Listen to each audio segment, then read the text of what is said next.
Are you tired of the same old pro wrestling? Then check out the amazing action on Powerslam.tv, the biggest indie pro wrestling channel in the world. Get over 4,000 hours of the best pro wrestling events from over 110 of the biggest names in the industry from over 15 countries around the globe. Get your free trial today at Powerslam.tv. This is Jordan Grace, and you're listening to the Social Suplex Podcast Network. BWB, this is One Nation Radio. You better get it right. Rich Latta, James Boyd came to give them life. The Blackest Wrestling Podcast has come to kick all ass and drop it 6 feet if they kicking trash. Word, let me welcome y'all to something different. And if you dig it, man, you should let some friends listen. We be getting it in, this on the regular, dude. Ravish and flow, but this shit rude. See, James don't rap, so I had to break it down. The whole network, man, we coming for the crown. Raps in the columns, I keep them both covered. Making the beats too, so the listeners can bump it. Hit us with the rating, yeah, I'm saying it's a 5. Before you hit and talk, bob your head side to side. It's One Nation Radio, and this is the beginning. It's Rich, and I'm here with James. It's time to listen to One Nation. We got to unleash the power of the pyramid. This is Mike Sempervive from WrestlingObserver.com. Check me out on Wrestling Observer Live every day. And also check out your boys, Rich and James, on One Nation Radio. Hi, this is Kenny Omega. We're listening to One Nation Radio. Check it out, guys. These guys know what's up. Big Kenny Omega fans. That's all that counts to me. Goodbye and good night. Bang. Ladies and gentlemen, welcome to this week's edition of One Nation Radio. I'm James Boyd, and here with me I have Rich Latta. What's going on, man? Nothing much, man. Just celebrating. I guess we passed our 8-year anniversary of One Nation Radio. You know, every time football season rolls around, I kind of think, wow, that's another year the podcast has been going. So, just released another music video this morning. Liking the feedback on it. Dropped a video to my song Imagine. So I was feeling kind of spontaneous and just pulled over and set the tripod up. I actually ran the tuck yesterday.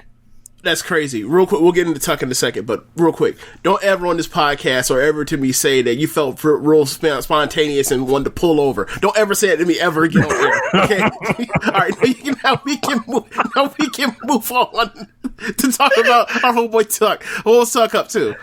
So I was, driving around looking for like abandoned areas or like areas that like were wide open spaces. So I was like, why don't I pull up to like around Beast or whatever. So I drive over there and I park like right, near his entrance, and he has a new joint.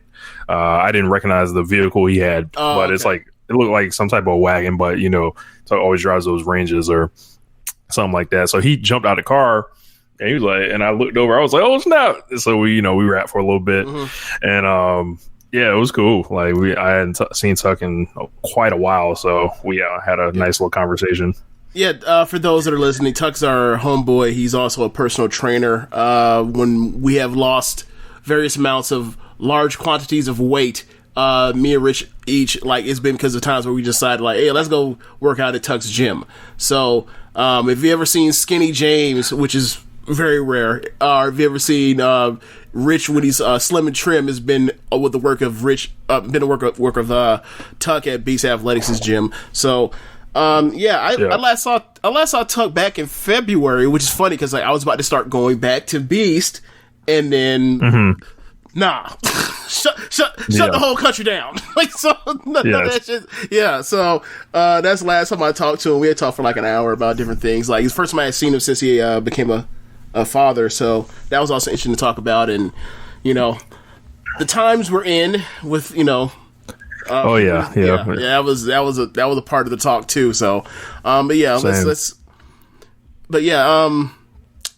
guess I don't know, where do you want to start exactly, because I guess I mean there's a bunch of Wednesday stuff. There's this draft thing you want to do with the G1. There's there at some point I think we need to, so one of us has to tune in to see what's going on with Roman, because it doesn't look like they're doing anything. We actually haven't talked about that yet. We haven't talked about his whole turn. I don't think we've talked about it like in like the direction and what he's doing. Like I think we talked about him winning the title, but right. But I was talking to a friend of mine who works for WWE, and I was telling him how much I liked the concept of what they're doing with him, and I think he's going to get over the right way, essentially. Okay, well, do me a favor. I have no context. I have been away from all forms of review wrestling podcasts or information for like the last 2 weeks. So I don't know what's been. I haven't heard a single review for anything. I've just seen people talk about like, people thinking that the direction of fight his cousin is interesting, but I don't know like what exactly is going on, what he's saying, what's being said, what is the potential directions that go from this particular pairing, this program. Is it real? Are they actually going to give Jimmy Uso a push, or is it just like filler? So, okay. So I have no clue what's going on. Next to no clue. I don't have ancillary details on everything, but what I'm gathering is like Jay is trying to get Roman to acknowledge like something's different with him or whatever. Okay. But Roman Reigns is a flat out heel now, right? But he is.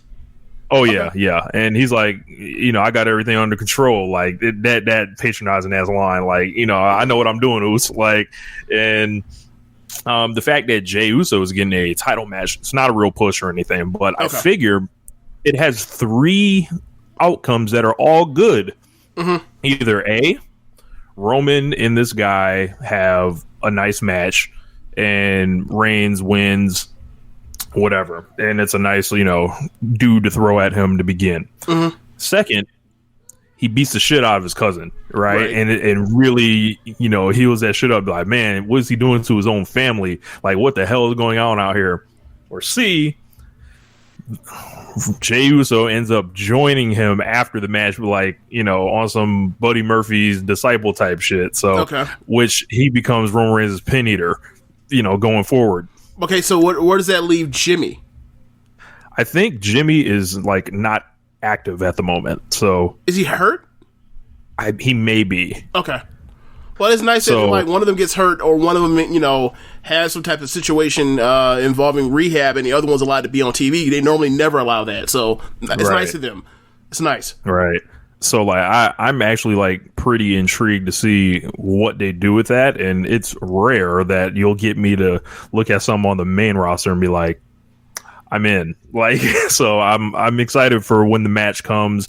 I don't need to tune into SmackDown. I think I kind of got the temperature of the program that's going on. So it sounds kind of interesting, y'all. So people online that see on the timeline, people that I care what their opinion is, they're not shitting on it.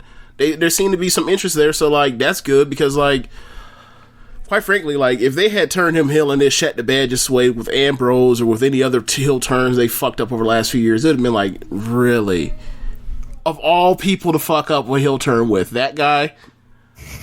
So yeah, I think he's going to come back around the right way. But as far as I guess we can jump into our G1 draft, which will double as like kind of like a G1 preview kind of. So, every time we select a guy, we'll just give what we think how they've done this year, if there's something to say about how they've wrestled, because obviously there's not a lot of there are a couple guys that haven't really had a lot of matches, and and we'll select our sides, and then we're going to write down the picks and we'll put them out, and you guys let us know who's G1 block you like better, because these blocks are radically imbalanced when you look at them on paper. Yeah, even more than normal years. Yeah. Can you message me the blocks, or do I need to go find them? I will shoot you a photo of everyone with their faces. Okay. So, hold on. So yeah, we'll go over the participants for those of you guys that haven't heard. If you live under a rock or you don't really follow New Japan, so there's an A block and a B block, of course. Round robin format, 10 guys in each block. So we'll start with the A block. Well, hold on. Everybody wrestles each other. It's a 30-minute time limit. Each every match it has 2 points at stake. If you win a match, you get 2 points. If you go to a draw, whether it's double count out or it's a time limit draw, you both split the 2 points. And then if you lose in any way, shape, or form, you get jack shit. Yeah, the way it should be, right? Yeah. Tiebreakers are the winner between each person in a block. Whoever won that match ends up it being in front in a tiebreaker scenario for points. And this is where like a large portion of, in a normal year, most of the great matches in a year come from. So, or you get lots of great matches. So. Most of them, yeah. There's just, I mean, get ready to be, completely, just, just like, oh, that match is okay. Well, you give it 4. You're saying a 4-star match is okay? After you watch like 7 of these shows, that's how you feel. That's how you feel. Yeah. All right, so I'll start with the A block. So we got Will Ospreay, Zach Porter's favorite, Tomohiro Ishii. We've got Kazuchika Okada, Jeff Cobb, Kota Ibushi, Shingo Takagi, Jay White, Minoru Suzuki, Tai Chi, and Yujiro Takahashi. And in the B block, we have the ace, Hiroshi Tanahashi, Juice Robinson, Hiroki Goto, Toru Yano, Yoshihashi, Evil, Kenta, Zack Sabre Jr., Sonata, and the double champion himself, Tetsuya Naito. So the B block is not the thug section of the past. There's probably like a Goto Evil match that may give you a little bit of thug section if Evil wants to, wrestle. But there are some stinkers on paper. Looking at it, it is not necessarily coming down to talking about these people's ability, health, or ability as much as it is the kind of gimmicks they're in. That like, what would be the word that would like that dehance, the opposite of enhance, that dehance, like their matches. I was about to say undehance. I was like, nah, that's not a word. So yeah, like. There's a film like Evil, Kenta. There's going to be a lot of there's going to be some of that, and I mean that's the case in all of these. Also, of course, I can't forget Yano. The everyone gets a week off. It's like I always hate that excuse. I hate that excuse so much. Like if this is this person's quote unquote bye week, then like what about the person the people that are in the other block that are fucking killing each other? How come they don't get days off? No one ever talks about that when they talk about the Yano day off factor. It's like, no, man, he's just there dragging out the match. I'm not even getting to the Yano right. No, I'm gonna stop myself right now. I stuck a whole foot in. I'm not finna go no further. I'm stopping right now because it's gonna go to a toxic place. And the only point for to go there. But yeah, B Block's gonna have some issues. Last couple years, actually I take it back. Last year the A Block we knew going in it was gonna be a better match output. Top to bottom, it was. The year before, it kind of had some of the same issues, but you had just a collection of guys that were just killing each other every single night between Ishii and Ibushi and Kenny. So those three held up their end so well that it's almost felt like a wash. Last year, it was pretty much kind of similar with Ishii and Shingo. Yep. But at the end, it just couldn't match up when you're getting like Okada versus Ibushi, Okada versus Ospreay versus Ibushi, the rematch. So like they kind of got lost in that. You had Kenta had a really good showing at the beginning of the tournament when he was undefeated until he lost. So Tanahashi also in the A block. Yes, yep, of course. Sabre stepped up. I think Sabre might be is Sabre the best wrestler in the B block? Best wrestler in the B block, man. Because Tanahashi. Besides Tanahashi, that's not fair. It's obvious Tanahashi after Tanahashi. Look, I'm never writing Tanahashi off until he's done. No. I'm not gonna make that mistake anymore. No. Sabre is not better than Tanahashi. I'm looking at this. I just forgot off the time that he was in the block because he's so used to him being in the A block, and you always get the almost annual Okada Tanahashi match in a G1. So I forgot it's in the block. So the answer is Tanahashi is the second best wrestler in this block. Sabre.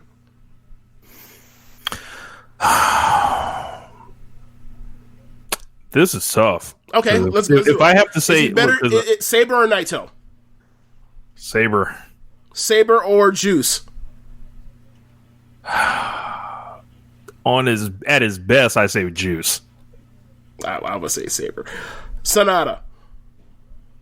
I think I'll take Sonata, even though he's prone to be lazy and mail it in and have no fire. On his best, I think Sonata is more talented than Saber. So I can see that be a toss-up. Saber or Goto? I love me some Goto. We all do. We all do. I'm gonna take Goto. Okay, that's fair. Look, because Goto was gonna be next after if we got through Saber. And for me, Yano or Saber. I'll take Saber. Saber or Kenta. I'll take Saber. Yeah. Evil. I'll definitely take Saber. Yoshihashi. Yoshihashi works hard, but better than Saber. I'll take Saber. Okay. You know what I just got reminded of? You know, those horrible Zack Sabre Jr. versus Evil matches that have happened the last couple of years. We're about to get another one, but like Evil's mega heel now. Yuck. I didn't even think about that. I think I managed to avoid those matches over the past few years. So maybe I'll be spared this year. I don't know. Maybe I just like, this ain't the week. This isn't the day. Like whatever it is, like day 6. No, I'm good. All right. So, and then you look let's do it. You look at the A block. Oh, the A block. Yeah. Shingo, Ibushi, Okada, Ishii, Ospreay. Like that's not even fair. Yeah. Those are 5 of what? The 10 best wrestlers in the world. Like, I asked this question to Keepin It Strong Style, and I'm interested to see what those guys think about it. But I'm like, I wonder if there's some type of booking strategy of why these blocks end up imbalanced like this. Like, it feels like the winner's definitely coming from the A block. Like, there's no way, or there's somebody in the B block that they're protecting that they don't have to fight all those guys or whatever. I would say, obviously the answer would be Naito, and then this year, given what we're going with, like I would say they're trying to preserve some, the redundancy of like Tanahashi versus Jay White, Okada, and Okada, and or even Ibushi, because Ibushi was the final 2 years ago. Yeah, I would have liked to get a Shingo Tanahashi match, but not in the cards. We're going to get that someday. It's going to happen someday. Yeah, and I'm sure it'll be better.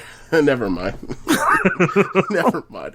All right, man. Yeah, so I guess we better get to the drafting. So we'll try to make this rather quick. Yeah. So do you want to go first or second? I'll go first. Okay. We'll do the snake draft deal here. So.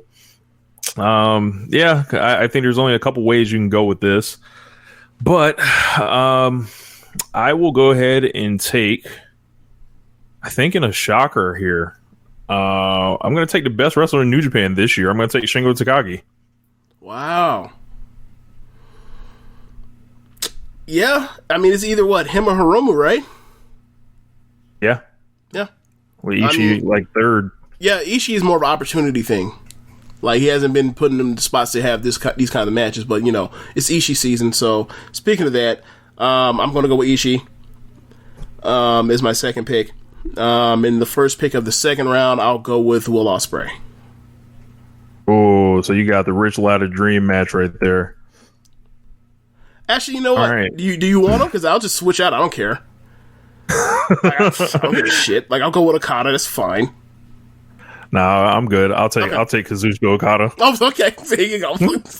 A person that is going to finish third in MVP voting no matter what. Okay. I believe I have the next pick, so yep. I will go ahead and also take what's his name? I will take Kota Ibushi. Solid pick. Okay, so from there, I'm going to go with Hiroshi Tanahashi.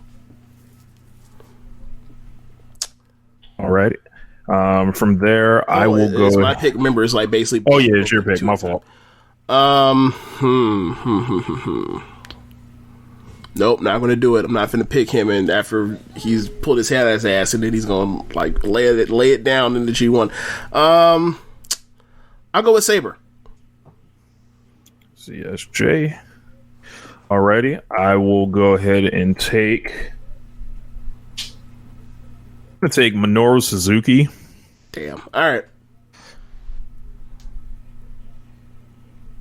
And I am going to man, this is you know what? I know this is going to be funny. I'll go ahead and just take the IWGP champion as the 9th selection here in the draft. Because here's the thing. Here's the thing. With Naito, regardless of whatever's going to happen, you know that eventually it's going to reach the second half of the tournament, and he's going to ball out in the second half of the tournament. He's been doing this like the last 2 or 3 years now, where he almost takes the first half off. So you're going to get at least half of a Dynamite tournament out of the dude. And at this point, that's more dependable than a lot of these guys. So that's not a bad pick at this point. I'll go with Goto. I also wanted to draft someone from the B block because everybody had drafted was from the A block. Yes, I noticed that. I'll go with Taichi. Man, that was gonna be my pick. See, I was gonna pick Taichi before I went and took I forgot who it was before. Around before I was gonna pick him, and I was like, nah, that ain't the right time. That ain't the right time. Alrighty, I am going to take Jay White up next. The 11th selection, I believe. Yep. And I will also take Juice Robinson. Okay. Oh, boy. Okay, so at this point, I'm just going to start picking people I like the most. I'll take Jeff Cobb, and I'll take Kenta. Not a bad choice right there. Jeff Cobb. And after Jeff Cobb, I'll take Kenta. Okay. So up next, I will go ahead and take. Man, this is kind of tough here. I will take Sonata. Okay. And I will take. Man, we get into the bare bones. Yeah. Fuck it. I'm going to take Yoshihashi. Oh my god. I'm going to take Yoshihashi. Okay, you're going to make me do it, aren't you? You're going to make me do it. Yep. Oh my god. Oh my god. Let me look through this, make sure there's anyone left that I'm just missing. I'll go Evil. Yeah. I'll take Evil. Okay. I'm never picking him. I'm never picking him. I'll take you, Jerome. I'm not taking Yano. I refuse to take fucking Yano. He's seeping. Fuck no. Under no circumstances will I ever take Yano. Alrighty, and I will take Toru Yano to round out the last draft pick here. So, yep. So, I guess real briefly, I'll go through my guys. So Shingo Takagi, I think, has been the best guy in New Japan this year. Never weight champion for a lot of months of the year. Recently came off the belt. It's always a interesting time when champions lose their belt before the G1. Okada, kind of a down year, but the G1 might be right what he needs to get himself rolling. He's been taking it very easy. A lot of bumps adding up on that guy. But Kota Ibushi's up next. He's been in the tag team with Tanahashi all year. So singles Kota Ibushi, you can never go wrong.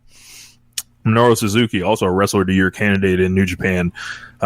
He's just been having wars throughout the pandemic with Yuji Nagata. He's been solid and just a super addition into whatever he's been involved with.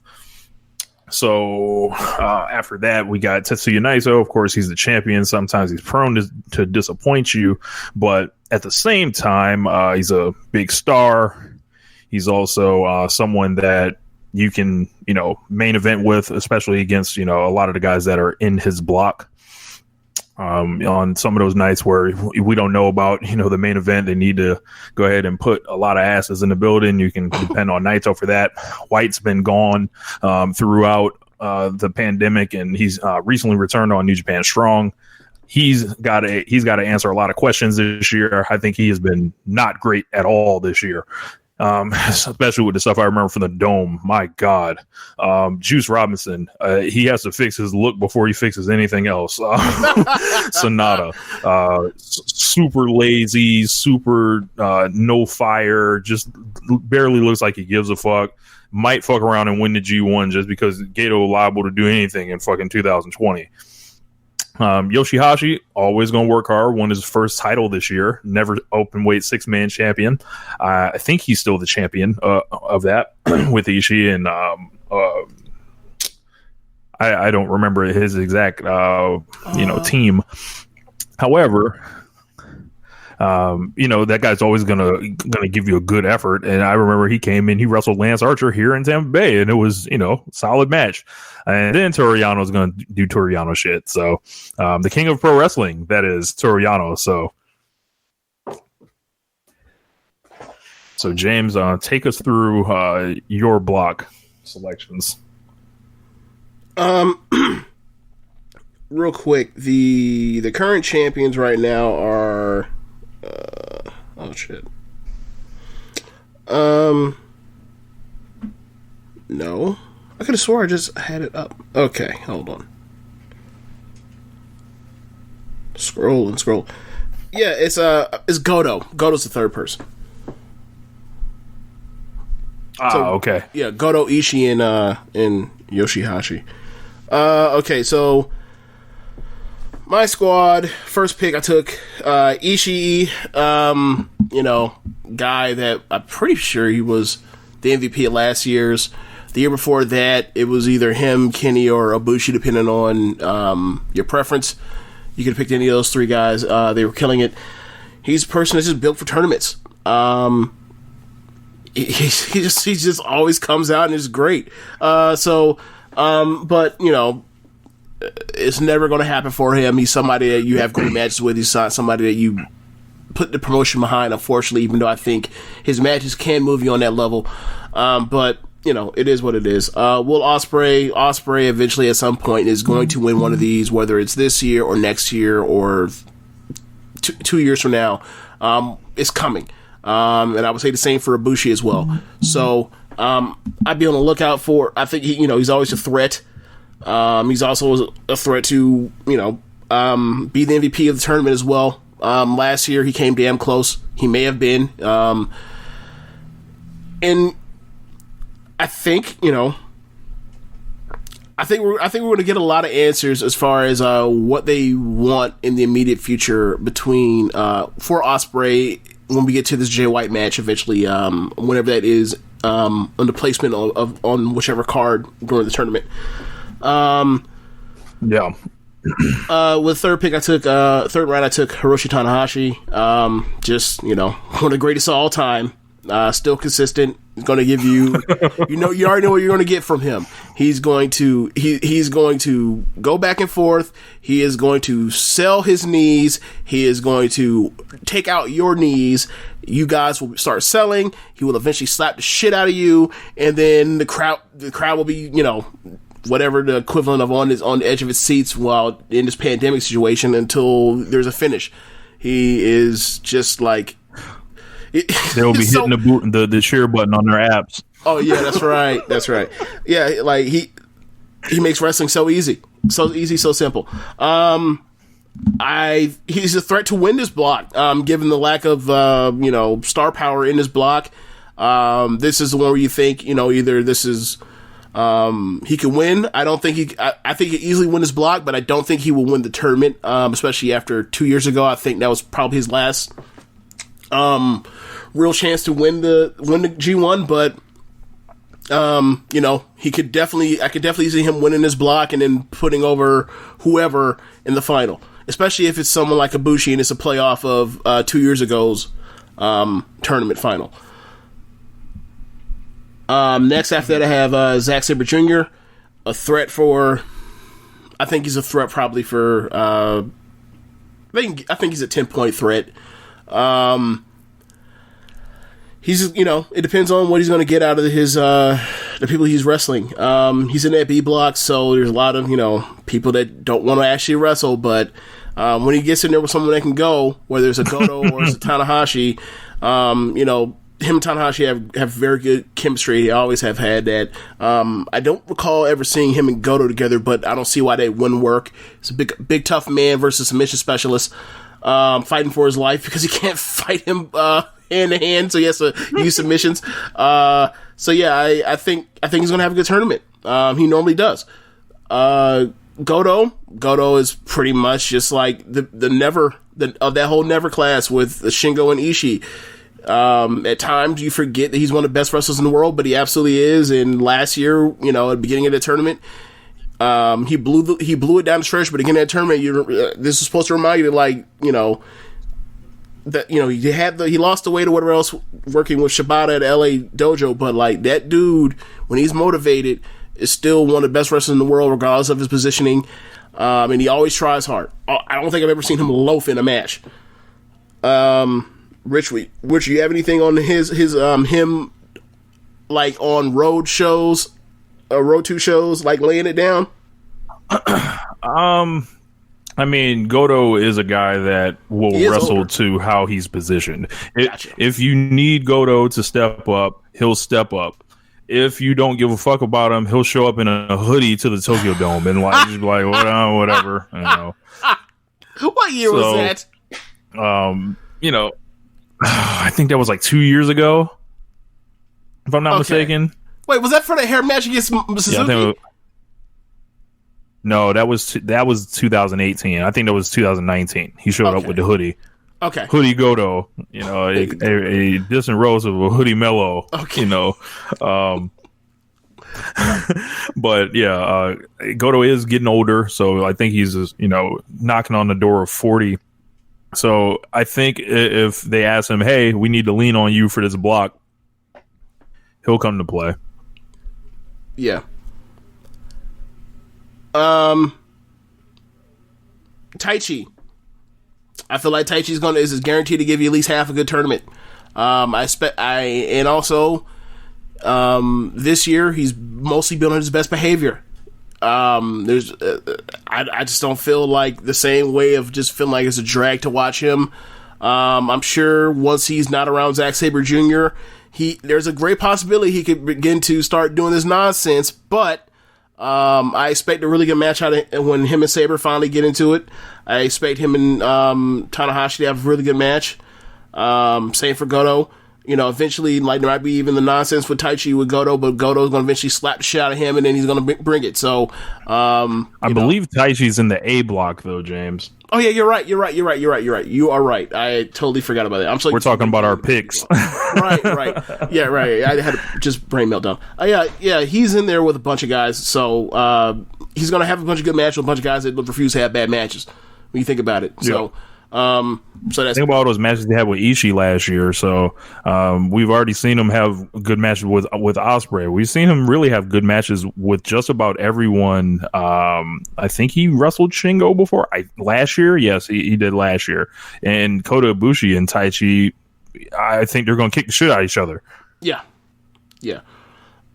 Jeff Cobb in the A block wrestling a bunch of other great wrestlers. I mean, Jeff Cobb is a dude that's super talented, but I think he's not on the level of a lot of guys that we drafted before him, but he happens to be in the block that's concentrated with a lot of talent, so I thought that was a value pick. As far as, I think he's a threat to win, he's probably going to win 8. Maybe he gets to 10 because now, as opposed to last year, he's actually in the, a part of the New Japan family with the New Japan Strong stuff. So, but we'll see. If he was still in Ring of Honor, he wouldn't be in the tournament because of the pandemic. But if we were in normal circumstances and he was still in Ring of Honor, he'd probably just be another bet for like 8 points. Kenta,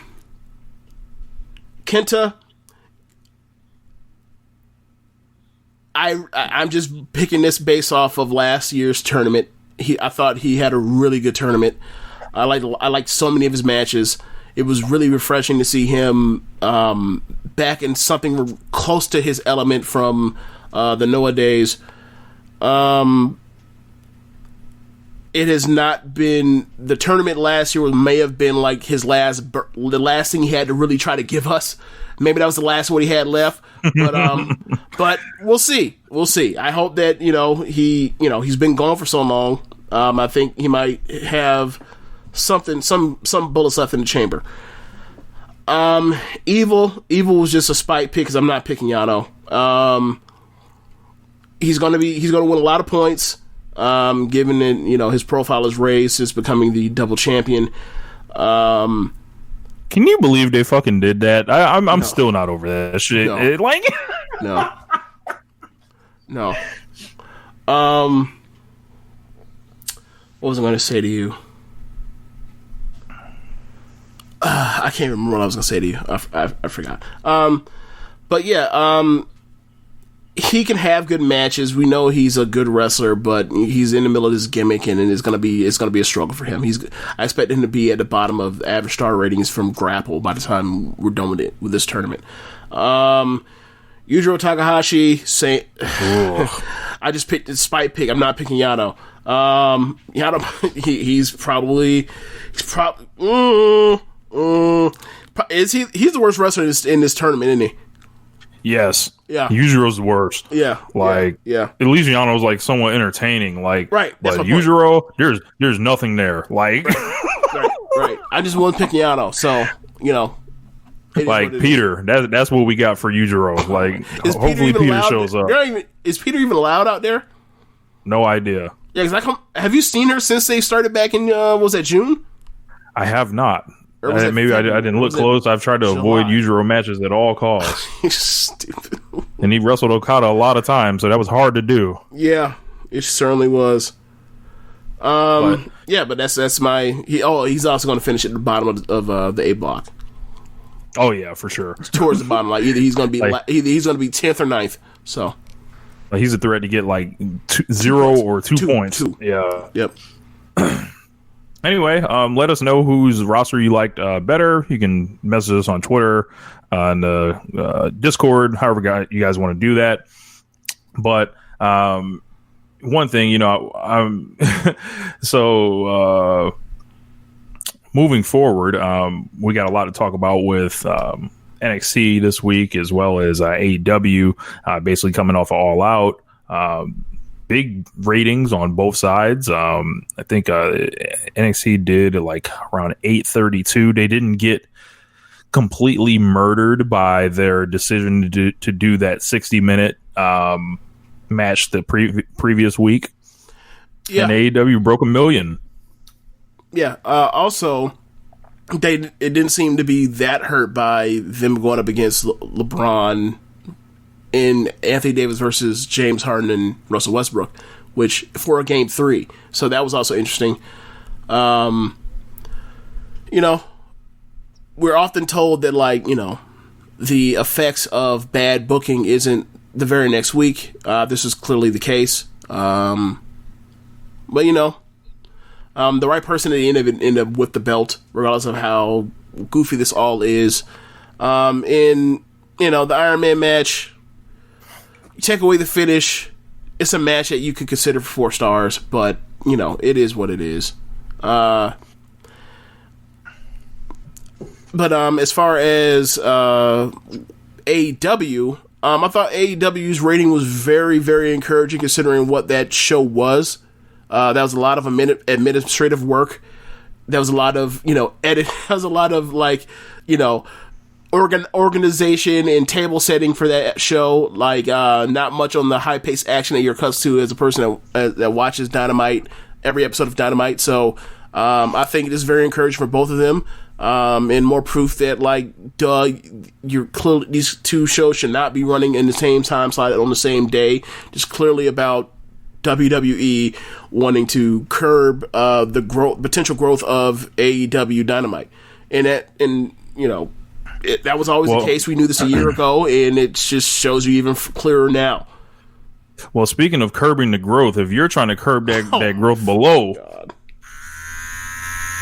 Manscaped, that's right, sir. All about curving growth in these streets. So Manscaped, they have redesigned the electric trimmer. The Manscaped engineering team has spent 18 months perfecting the greatest ball hair trimmer ever created, and they just released the new and improved Lawnmower 3.0. If you were trying to curb that growth, how NXT is trying to do to AEW, you definitely want one of these.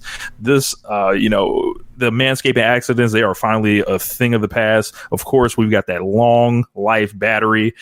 Still have not charged it. That same initial charge that I had every week. I'm showing you guys how long this thing lasts. So if you were trying to make it last forever, you can get 20% off and free shipping with the code suplex at manscaped.com. That's 20% off and free shipping with the code suplex at manscaped.com. So yes, definitely don't miss that. And yeah, I'm low-key disgusted. If you want to curb the growth. Oh man. Okay, so normally we start with Dynamite first, so how about we go ahead, Rich? Well, sometimes you can start with Dynamite, but if you wanted to start with Manscaped, no, I'm not going to do it. But please stop.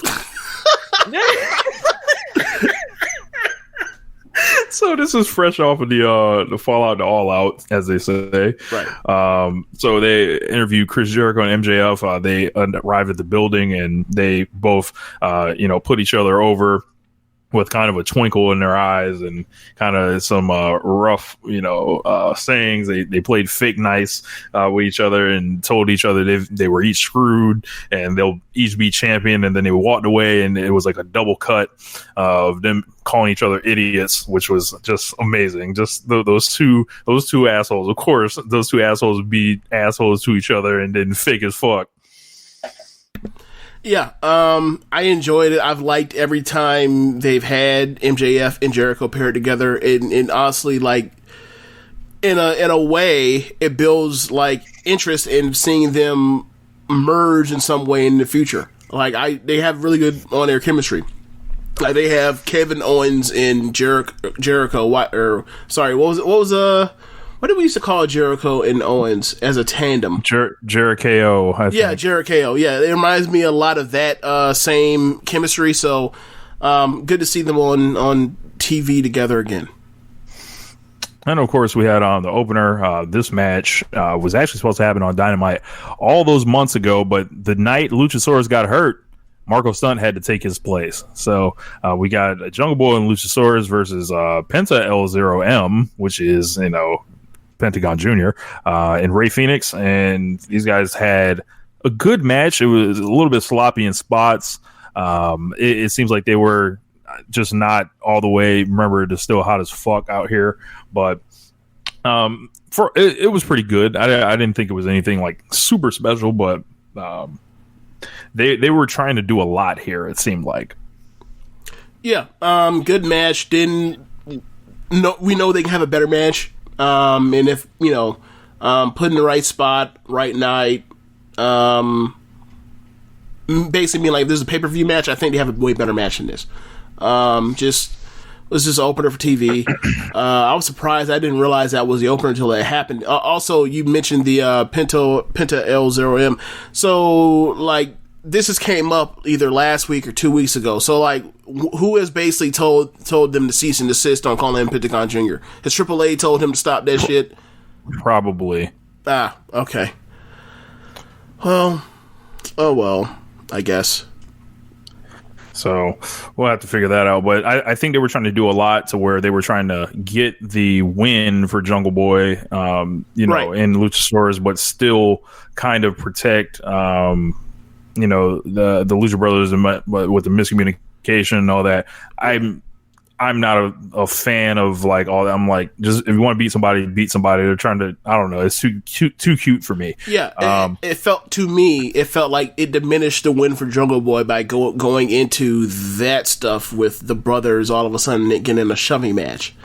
It felt like it took away from that. And also, maybe there's also me feeling that way because I did not like the whatever they were having Kingston do for the fill time for whatever reason. It felt like he was just out there just riffing off the top of his head without actually having a real point to get across. I don't know what the storyline direction is. It seems like it just seems murky.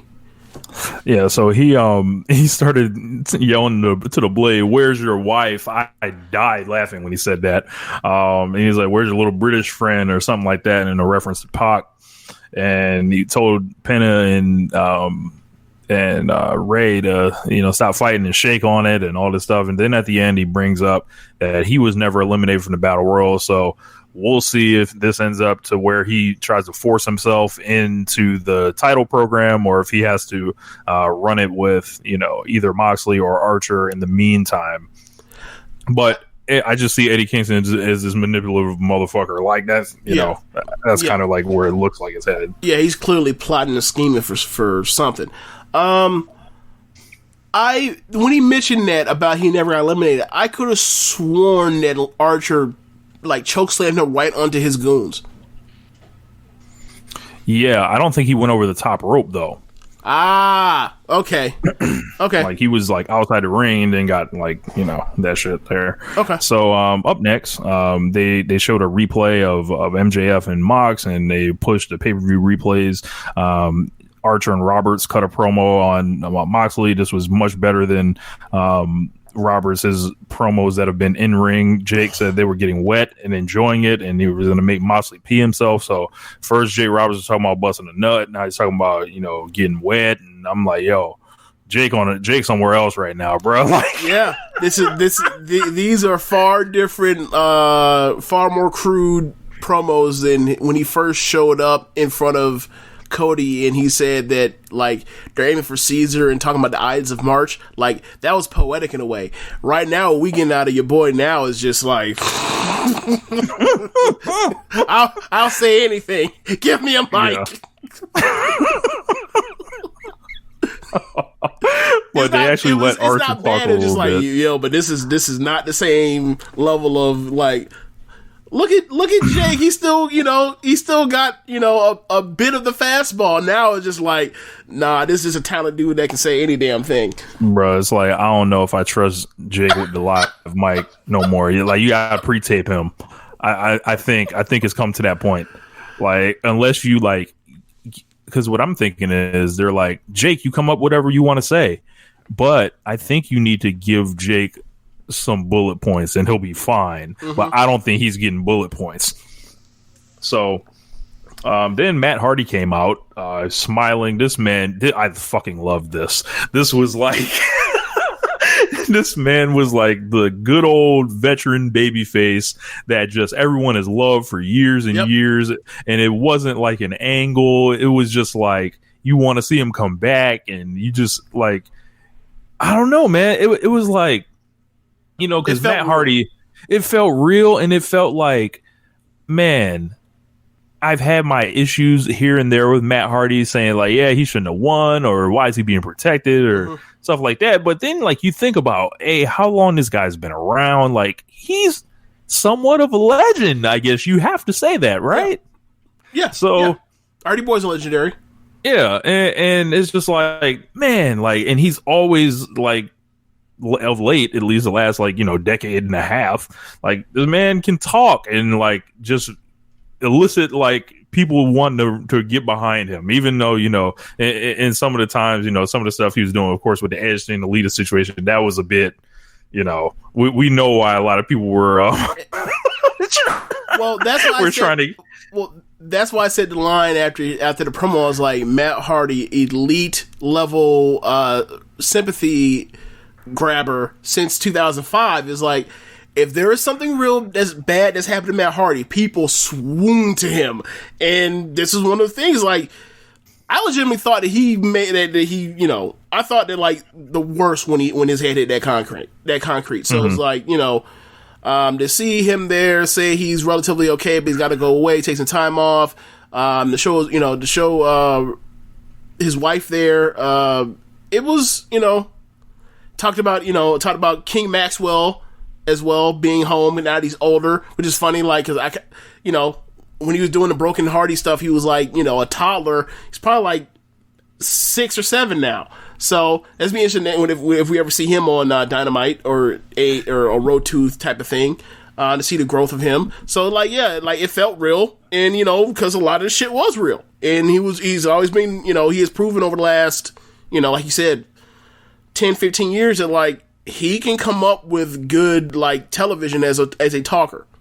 He absolutely can. So it played to a lot of his strengths. It's unfortunate what happened, but they're making the best out of the terrible thing that happened.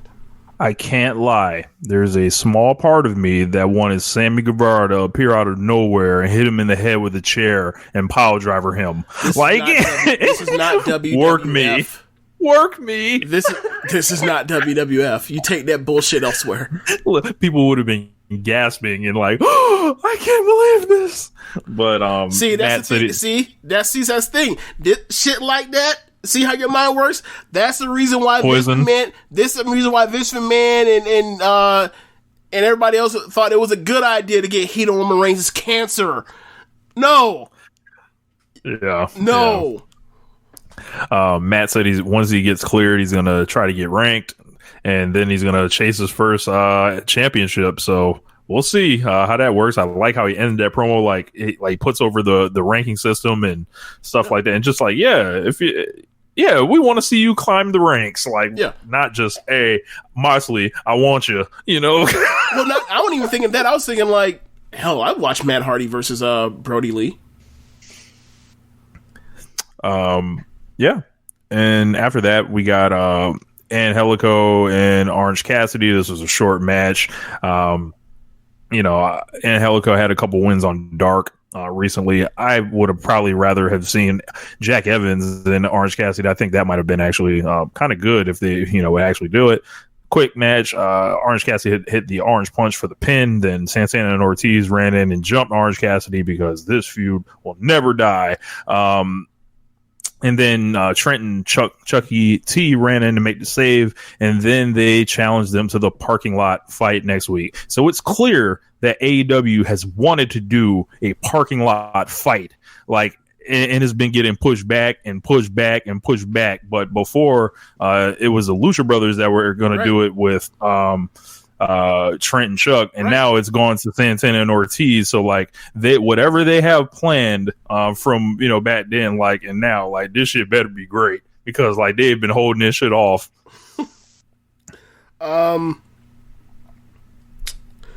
What do you think of Orange Cassidy just coming out as a real live wrestler and no real comedy shtick in the ring? I think that is a function of the Jericho feud. Right. It's supposed to be the character development that he's now moved on to. He can be the shit that they were trying to accomplish with Fandango and Breezango. Fandango and Breeze, where it's we act goofy and then the bell rings and then we're serious. I feel like that is kind of sort of what they're going for with Orange Cassidy now. Come out, be disaffected and lazy and sloth-like until the bell rings and then show that you care. I don't know if I'm crazy about him just as a straightforward wrestler once the bell rings yet.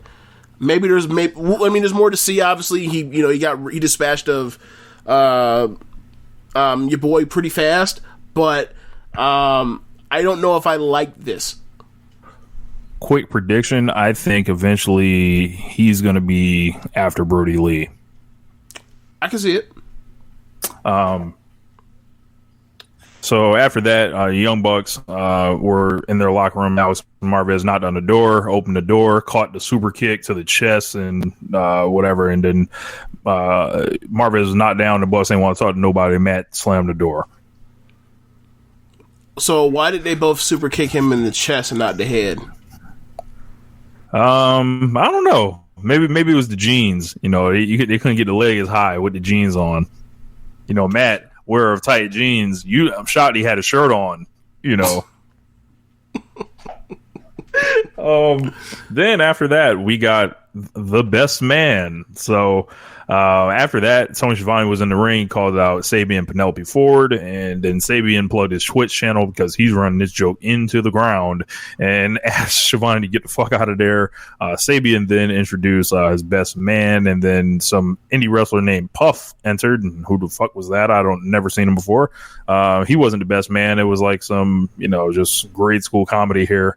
But I think Sabian actually kind of handled himself well. Like he had like some presence, and it was like, remember that prediction I made long ago? I was like, eventually Kip Sabian will get over. But I felt like he had control of the segment. I just think they did the joke one too many times. I hated this segment. I thought it was the worst of WWF stuff, where it's like, we have some announcement to make, have somebody else go out there to cause confusion, have another person come out there to cause confusion. Just like when the beginning of the beginning of this year with the marriage shit between Lana and Bobby Lashley, where all of a sudden it's like her ex-boyfriend that she left for Rusev came out, and then all of a sudden Bobby Lashley's ex-girlfriend or ex-wife comes out, and then you get Lana, or not Lana, but then you get Liv Morgan. It's like, man, fuck this. I don't care. Just bring the motherfucker out. Bring him out now. Like, T.I., Jay-Z sample. Bring him out.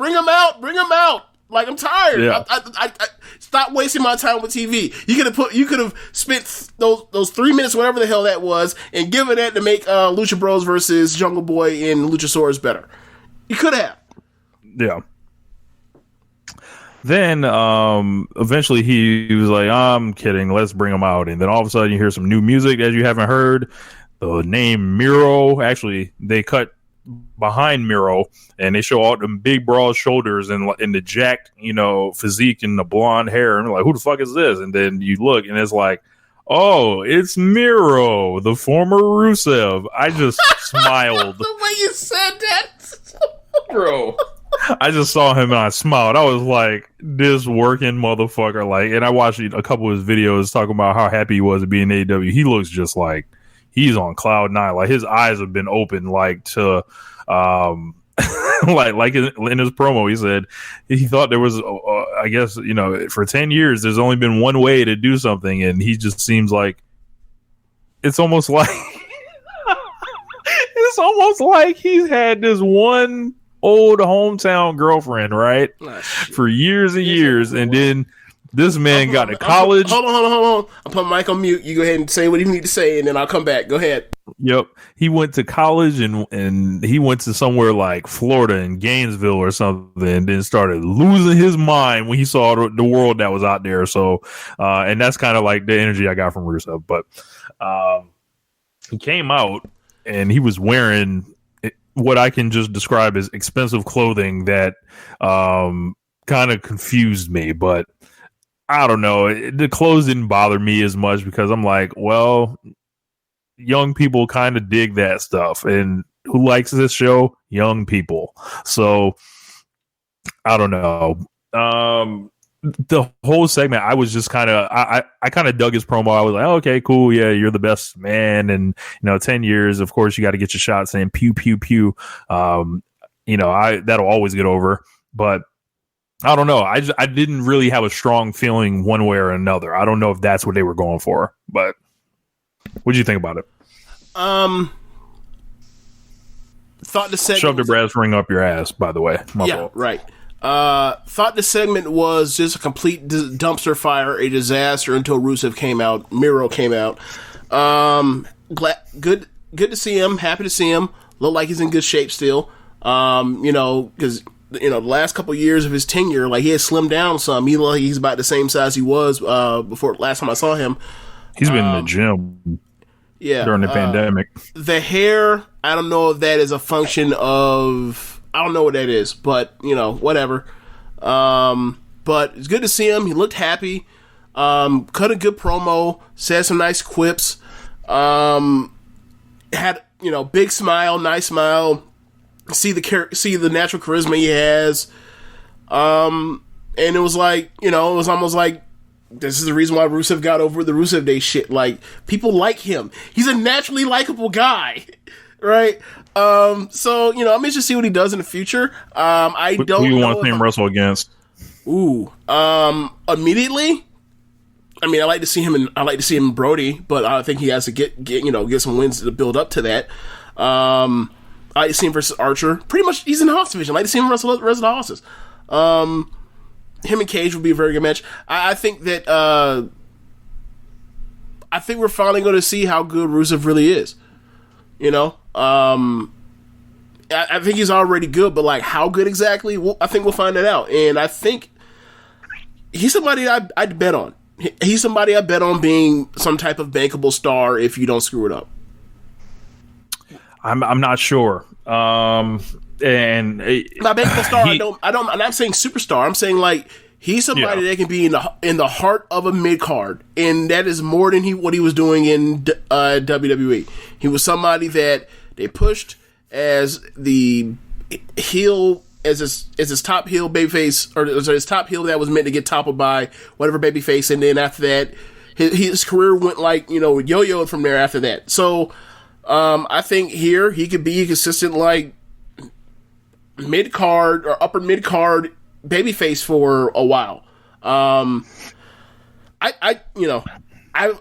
given his athleticism, given what I've seen from him when he's in the ring with talented dudes. I think, given that he's going to have more range, try more things in AEW, I think he's going to be a pretty good worker.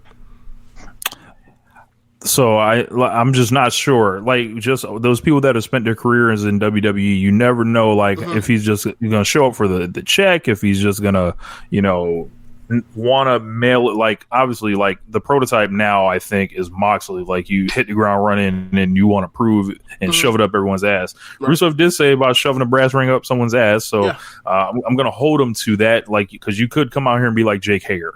But yeah.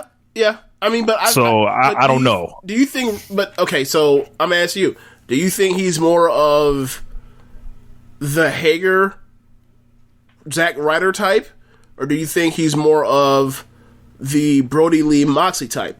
I'd imagine he's more of the Brody Lee Moxley type, but obviously it's just based off. I already like to do, so I'm cutting him more slack than he probably deserves. But I think every time he's ever was given a chance in WWE, he tried his best. So it's like, I don't know why he would try less now that he's given more opportunity to do more things and have more input. And he seems like really happy. So hopefully that'll lend itself into like, if you guys haven't seen those videos like that he's put on YouTube, like from his Twitch, I would suggest checking those out. Like, he's just you never seen a wrestler just so happy off some mundane shit. Like, I'll check this out. Just from his promo, I thought he looked happy. So, yep. So after that, they cut to an interview with Tony Schiavone and Hangman Page. Hangman Page is a guy I want to see Rusev fight. I think that would be very interesting. Page had his whiskey with him. Tony Schiavone has asked Page how he was doing. Tony Schiavone, this fatherly like figure, like, how you doing, son? Like, Page was, so gave him just, a generic answer. And Schiavone was like, well, come on, man, keep it real with me, essentially. And Page said it was inevitable that him and Kenny were going to split it all out, but it didn't have to be that way. He said it was his fault that FTR were in a position to challenge for the belts, and he made a mistake in thinking that, because they looked like him and they talked like him, that they were like him. He said that him and Kenny had a lot of problems, but they had a lot of wins also, not having the titles as a challenge, but they'll climb their way back to the top. Okay, buddy. So Page, kind of set. It looks like he want that old thing back already. Yeah. I don't. They're going to have a reunion at some point. All the Elite are going to be back, all 4 or 5 of them, depending on if Cody is still in the Elite or not, at some point. I don't think it's anytime soon. Like, I don't think it's going to be in the next year. I think that's something that's like 2-3 years from now. But as far as this promo, I'm still trying to figure out why Hangman is so fucking dumb, I guess. Like, at first it was maybe he's just like this moody person, and now that he's like remorseful doesn't mean it's like, oh, so you actually were just manipulated by these two dudes, so you're stupid. Oh, you're stupid. That's what it is. So I don't know. I don't do well with like good, or I don't do well with like well-meaning people or well-meaning people that are like dumb or annoying. So I like in real life. So this is that Vince McMahon poison, because Vince McMahon tells you these people are weak. These people are not to be trusted. They are to be stomped out, beaten down. Yeah, there's that too. But I just like I don't know. Like, I don't know if this was meant to like garner sympathy for you or for you not to be as mad at him as a fan. I just don't. I don't know what this was, and like maybe it would have been better if they had waited 1 week and have done the Kenny one the next week. But like them both being in the same show is just like, yeah, Kenny should want to be friends with him. He's an asshole. He's either an asshole or a dumbass. Either way, Kenny needs to get the fuck away from him. Like you said, we'll get to the Kenny thing, so we'll pair it together later. Yep. So up next, we had a no DQ match with Jake Hager and Chris Jericho against Joey Janela and Sonny Kiss.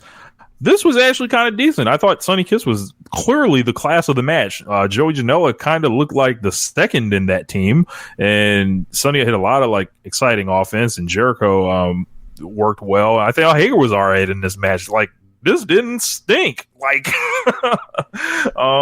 so it ended up getting the win. Hager got the win on Sonny Kiss with the Uranage and the head arm choke pin combination.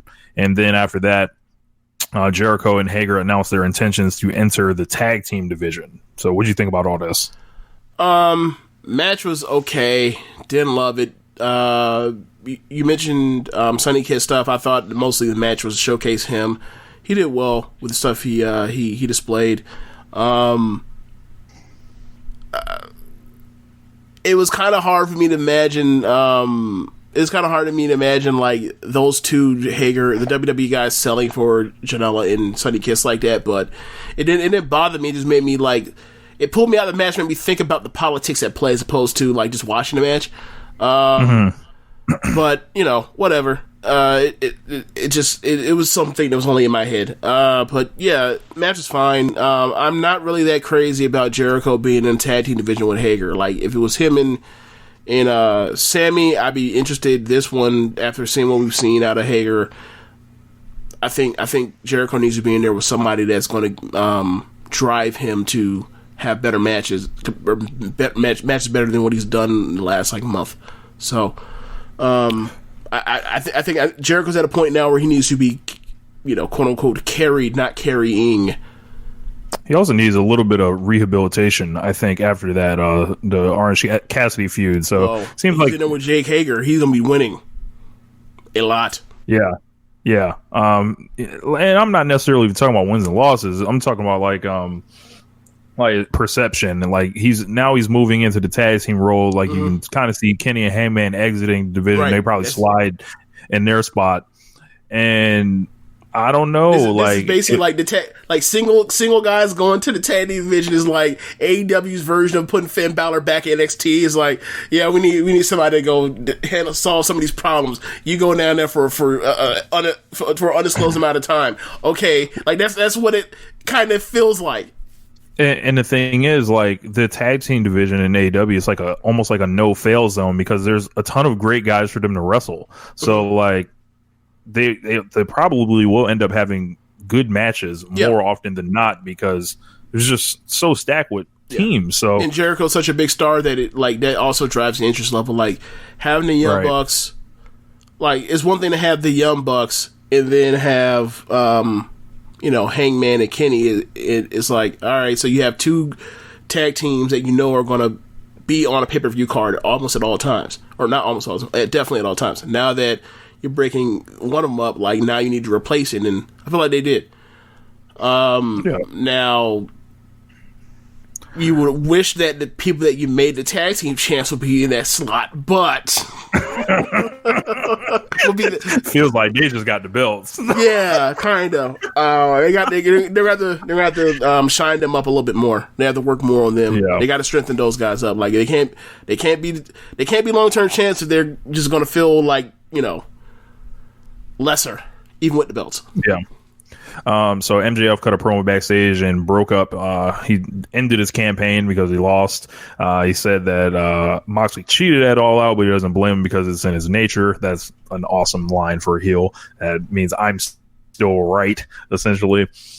MJF said his campaign staff is to blame and fired everybody. So sorry, Lee Johnson. Then he turned his attention to Wardlow. MJF said they shouldn't have a problem because he signs Wardlow's checks, not AEW. Lots of posturing, Triple H Batista energy here. And, he said he would put Wardlow and his family out on the street. It's not the time for aggression. It's time to think about how we're going to get back on top. Super foreshadowing. We know the day that Wardlow drops him is going to be big. Yeah. I wish they had used this line back months ago when the first time Wardlow flashed on MJF. Because it's like, why was MJF scared then and now he remembers, oh yeah, I cut his dude's checks. And also another part about it, like, it's probably just a me thing, but he mentioned that Tony Khan does pay his checks. He does. Okay, dump him on his head and go knock on Tony Khan's door. You're in the fucking building. Is that? Yeah, something tells me it's more complicated than that. I know the whole thing is the story is eventually he's going to Batista him. His insurance policy, or whatever else. Insurance policy eventually going to get fed up with his bullshit. Turn on him, becomes a babyface. I get it. I hate that line about, like, because what it reminds me of? Bro, it feels like $1 Million Man and Virgil. Close. I was going to go with, I have an ironclad contract. We got Optic ironclad contract. We know you made some bad investments, Big Show. What jobs is there for a 7-foot, 400-pound freak like you if we don't cut you your checks no more? Go punch out Dusty Rhodes. Punches out Dusty Rhodes, holds him and cries. I do not want a big slave out here. I do not want the big slave or the ward slave, whatever we want to call him for this. So I just didn't like that line. But I get the framing of it or whatever else, like generation, I'm okay with it. I just don't like the employment thing. It's like Tony Khan wouldn't hire him. He's hired Michael fucking Stunt. Come on now. Yeah. I think I want to see Wardlow take the 10 lashes one day. Oh my god.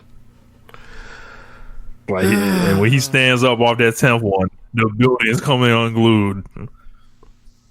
So, after that, Moxley cut another dope promo. He said he looked like such a champion here. Had the belt. He was just chilling in his, off area.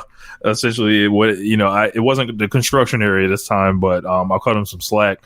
He said if he didn't have enough on his plate, he saw that Lance Archer won the Battle Royal. Moxley said it doesn't get any easier. Archer's a monster, but we need to ask ourselves, would you really bet against Jon Moxley right now? Moxley's on a roll. And this match was awesome the first time it happened, so go ahead and import that on TNT. And we found out that they're going to be wrestling on the anniversary show of Dynamite. Okay. So he had the Tully Blanchard and FTR. Okay. He had the that 4GT, right? He was sitting on that, right? Yes, he did. Continuity. Yeah. I forgot to mention that because I popped when I saw it. So FTR and Tully, they were in the ring for a celebration. Some of the people were around the ring, like lower members of the division, like you got Private Party, SCU were out there. Sonos were way up on the stage. Tully put over FTR as the best team in the world. Stop the cap. Cash said that they are undefeated, but they had to fight their way to the top. Cash pointed out that SCU and said, imagine the matches they could have had if SCU was still in their prime. Backhanded compliment, of course. We need to be talking about what if the Revival was still in their prime, but never mind that. Dax then cut a promo, said they're the new locker room leaders. Great, more locker room leaders. Dax pointed out Jurassic Express and said they're going to get a non-title match with them next week. And Jurassic Express jumped in to face off with FTR. FTR then begged off, and then they threw alcohol in Luchasaurus' eyes, rolled out the ring, then they dumped the cooler ice on them, and the remaining teams that were out there jumped in and cut the cake, slices for each other while FTR and Tully left. I thought this stunk. I did too. It was one of the championship coronation celebration things that they do after pay-per-views. It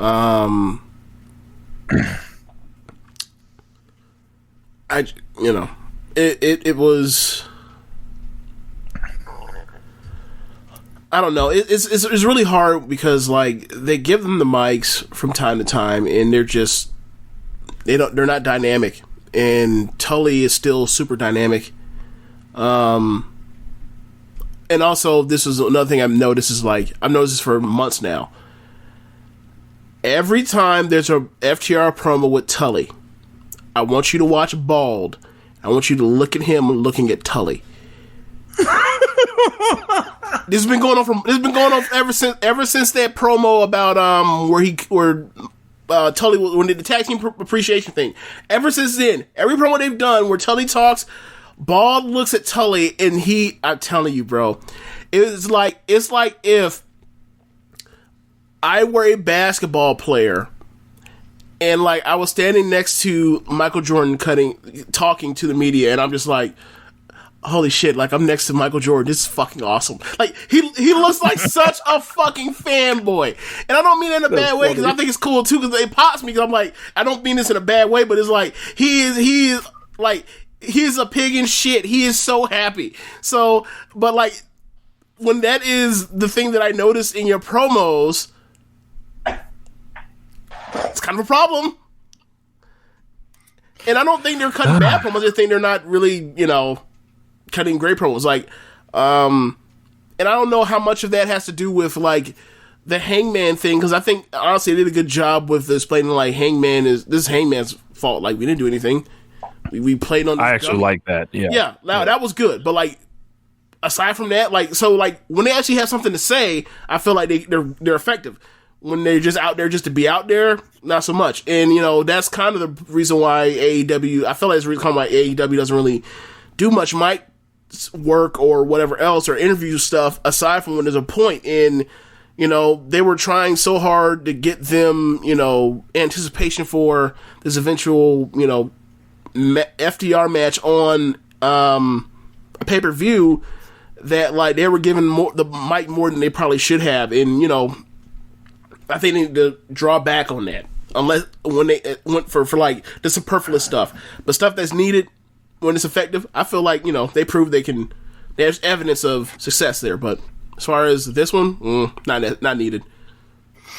So up next, Taz came and joined the announce team, and then we thought Darby Allin was coming out, but it was not Darby Allin. It was Ricky Starks with the SAD written on his chest. Sad boy. Ricky Starks, excellent promo here.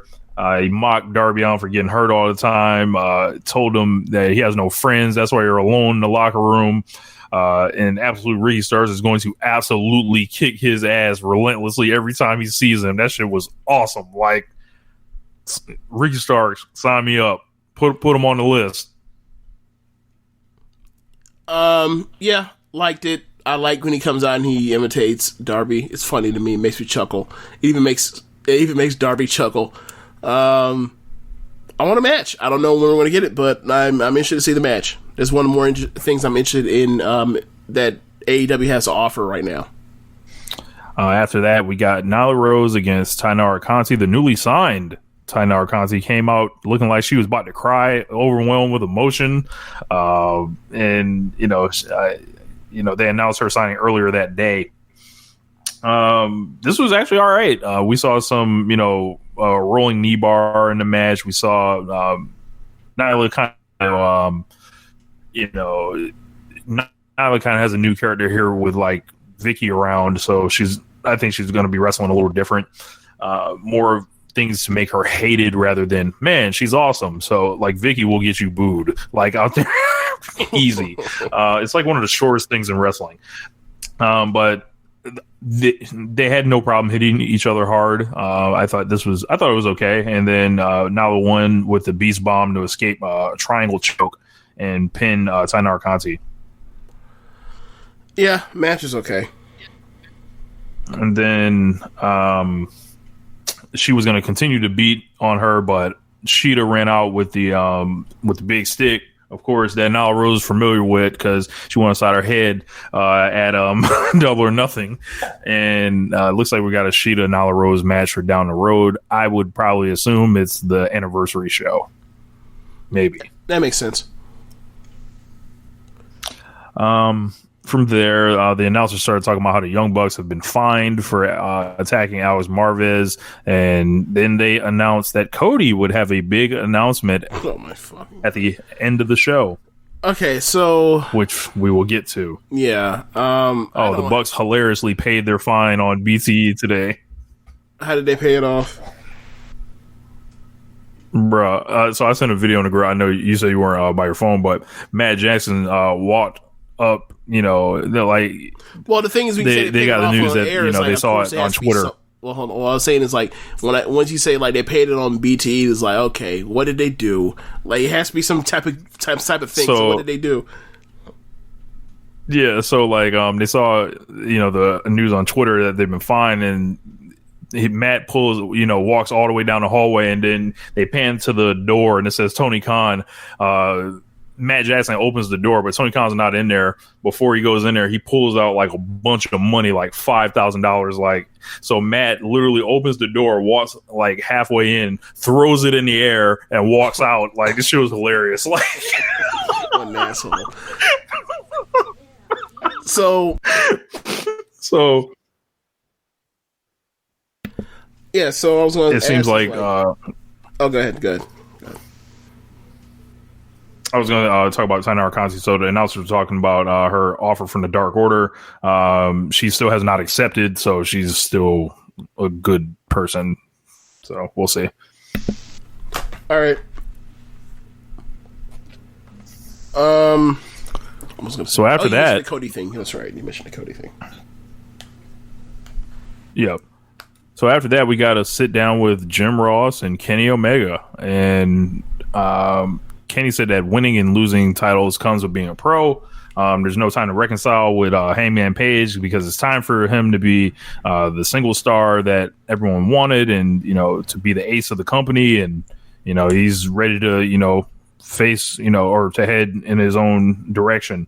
And this was just like, well, it's here. So they told us from the start of the promotion with him, like, if you think about it, I think the second or third week of Dynamite, he started teaming up with Hangman. So they essentially like let this man get over on national television, just have great matches the whole time. And now he's ready to move in once he's kind of familiar, rather than this is why I think the thinking was use your folks that were there, like your Jerichos, your Codys, and, Moxley's, that first, initial, like you can lean on that. And then, Kenny will just take the slow way to the top like he does in any other company that he's ever been in. So, so if you had to evaluate his like year, what would you say? How did you think it went?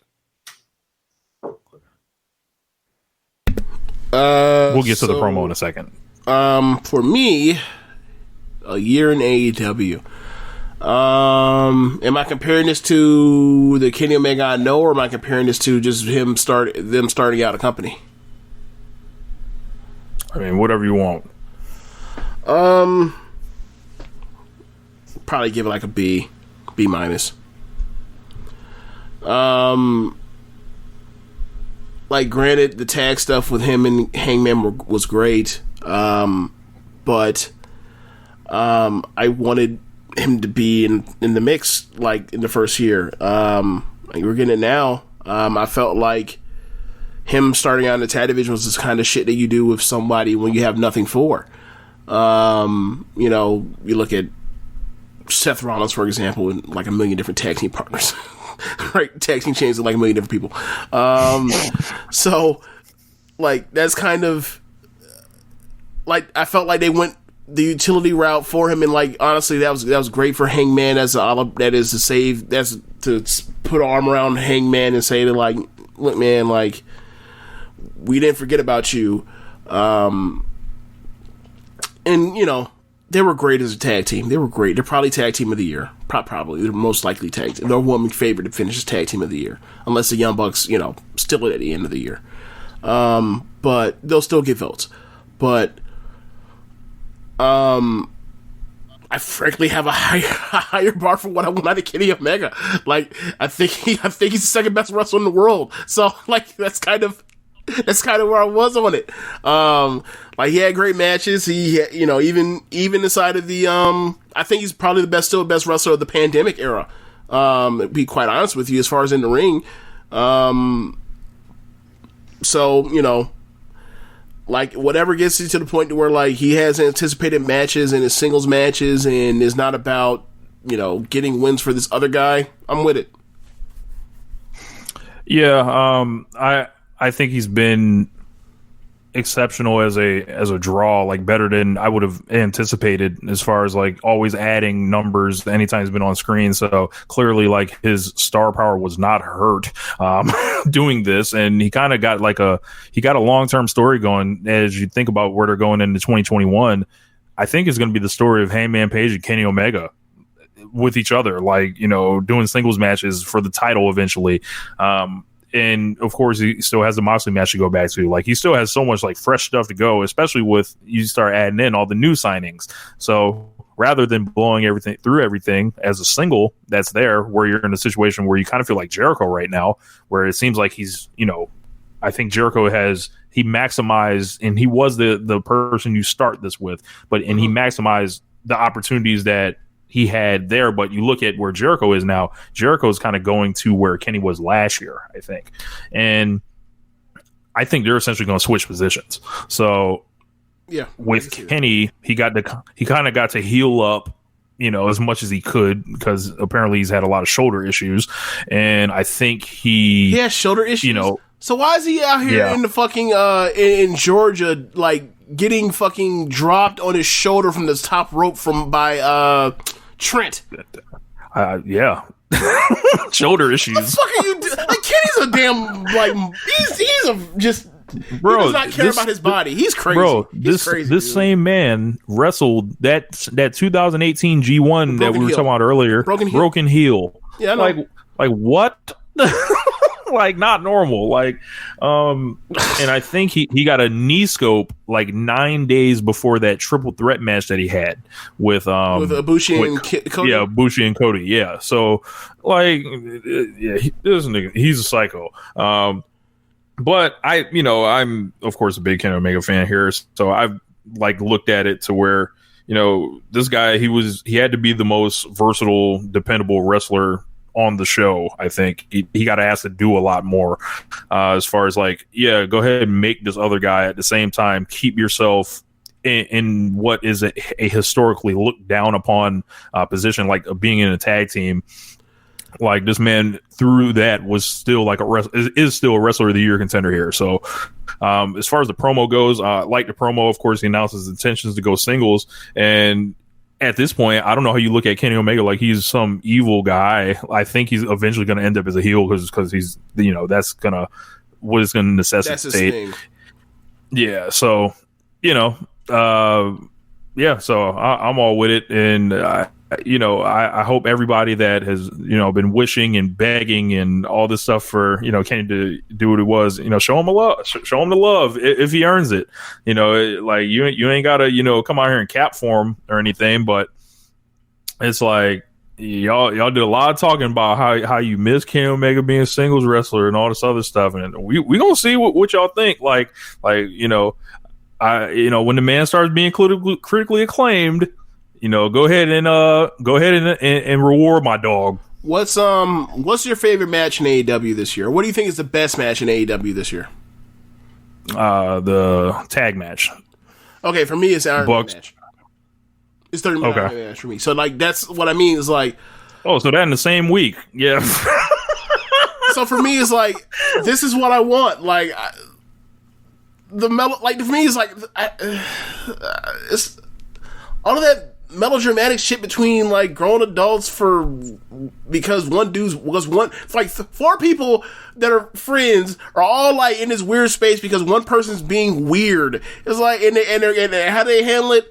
By fighting. What was all that they fought? Nothing. In fact, it got worse. Fantastic. Like, so for me, it's like, what did that match even mean? Like, it was a great match. Like, it's one of the, in my opinion, it's one of my, opinion, I'm not even getting to that. Like, it's one of my 5 favorite tag matches of all time. But it's just like, I just don't care about Kid or Hangman being either stupid or insecure or whatever, like, and you know, it seems to me like they're headed towards, I don't know if they're actually going to turn him heel ever. It's more like he is going to have to go the long way around, the harder way, if you will, to harder way, redeem himself. And it's like, that's a fine story, perfectly fine, but it's like, I still don't get the character motivation to make him act like this. I'm only watching TV. Like, maybe some of that's explained on the BT and the Road 2 stuff that I'm missing, but like, a lot of that's lost in all of this. Like, I remember you pointed out to me before the week before they went to Revolution, how they did the thing where Kim and Kenny or Kenny and Heyman are sitting down together and they were talking. And it kind of like made it all click for as far as like why they have a bond, and it was like because of what they do, the chemistry they have in the ring. I'm like, that's cool. Put it on TV, please. It's just you know, I'm not even gonna get into it, but like ultimately move back to the lecture head. Like I much prefer Kenny Omega as a singles person. Like I feel like he brings more interest to the card by being as a single. Like because you know I felt like a non-title match now in AEW for pay-per-view. What's the best thing they can whip up right now? Before they split, what was the best thing they could put on right now as a non-titles male singles match? It felt like the singles division was kind of weak. They have depth, but like they don't have real star power. They don't have built like to that yet. Yeah. So it's like now that Kenny is free, now that Hangman is free, you know, like. Now they have something to make up for the fact that like there is no Pac, and we've missed Pac. So that's kind of the reason I'm happy. It's like it feels like the roster is going to have more fresh matchups. You know, they beat the brakes off that tag division. So like there was really nothing left to gain aside from like have a rematch with the Young Bucks and have the Young Bucks beat them.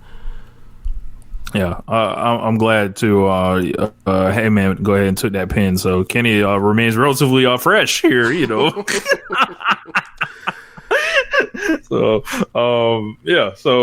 I'm looking forward to it. I obviously want to see him and Moxley eventually get to it because I think that's where, you know, we'll see what happens, but I think they're going to run it back at full gear. Yeah, and hopefully this time it's a real match, a real wrestling match, not some barbed wire web of death match, no crawling through glass like fucking Die Hard match. It's just an actual wrestling match. So I'm excited for that. You know, whenever it comes. I too would like to see their first ever wrestling match be a wrestling match. Again. You know, so. After that, they announced October 14th is the date for Moxley and Archer. Next week we got Best Friends against Santana and Ortiz, FTR and Jurassic Express in a non-title match. Thunder Rosa will be back. She had an awesome interview on Talk Is Jericho, highly recommended. Versus Ivelisse for the NWA World Women's Championship. That's interesting. James, what do you have any thoughts on Thunder Rosa defending the NWA's belt on Dynamite here? Don't really care. Just put her on TV and let her wrestle someone that she's probably wrestled a few times before and also is talented. So I'm happy. As far as like what happens to the NWA title, I don't give a shit. But they're gonna have. That's a good matchup. Why are you laughing? So because I'm like, man, I was like. Yes. I thought you were like, maybe like, hey, maybe she's gonna be around. Maybe there's, there's smoke to the fire here. Maybe there's some. No, okay. Oh, well, I mean, as far as like, yes, I want to see more Thunder Rosa. Like, I'm glad to see that. But like, as far as the NWA belt, I don't give a fuck about the NWA belt. Oh yeah. It's 2020. Yeah. And then they also announced Hangman Page and Frankie Kazarian. I'm looking forward to that. I hear that they've had a lot of matches in ROH together, and they were always awesome. And the way, Hangman? Yes, and the way that Kazarian was working with Moxley earlier this year, like where he's just like this tough ass veteran gonna wrestle his ass off. I think him and Heyman are gonna like just punch each other really hard and wrestle. Like, so after that, we had our main event, which was Brody Lee versus Dustin, and this fucking ruled. Yep. Like, this is way better than any right to be. Yes, way better. Than I've come on this show before, and I've gotten on Dustin. I've said, hey man, you can't just be out there laying around and bleeding all the time. Like, it's just not like that's not it, man. Like. And I was thinking like, we may have seen like, the end, like it may be a wrap for him. He may just be a tag wrestler now, but this man reached down deep within himself, and it was just like, all right, you think I'm done? And it's just like, I got a bullet in the chamber here. And these two beat the shit out of each other. It was physical. It was just filled with great moves. And my man John Silver got involved in the main event, of course. Yeah, just a really good match. I think I gave this one like 4 stars. Yeah, really good match. I don't think I'm as crazy about it as you are. But it was a really good match regardless. I didn't even think about a star rating. I probably have to watch it again and give it a star rating. I've watched too much fucking wrestling this week. I feel like I say that every week. Maybe it's because I watch too much wrestling. Maybe that's a problem. Yeah, but had a really good match.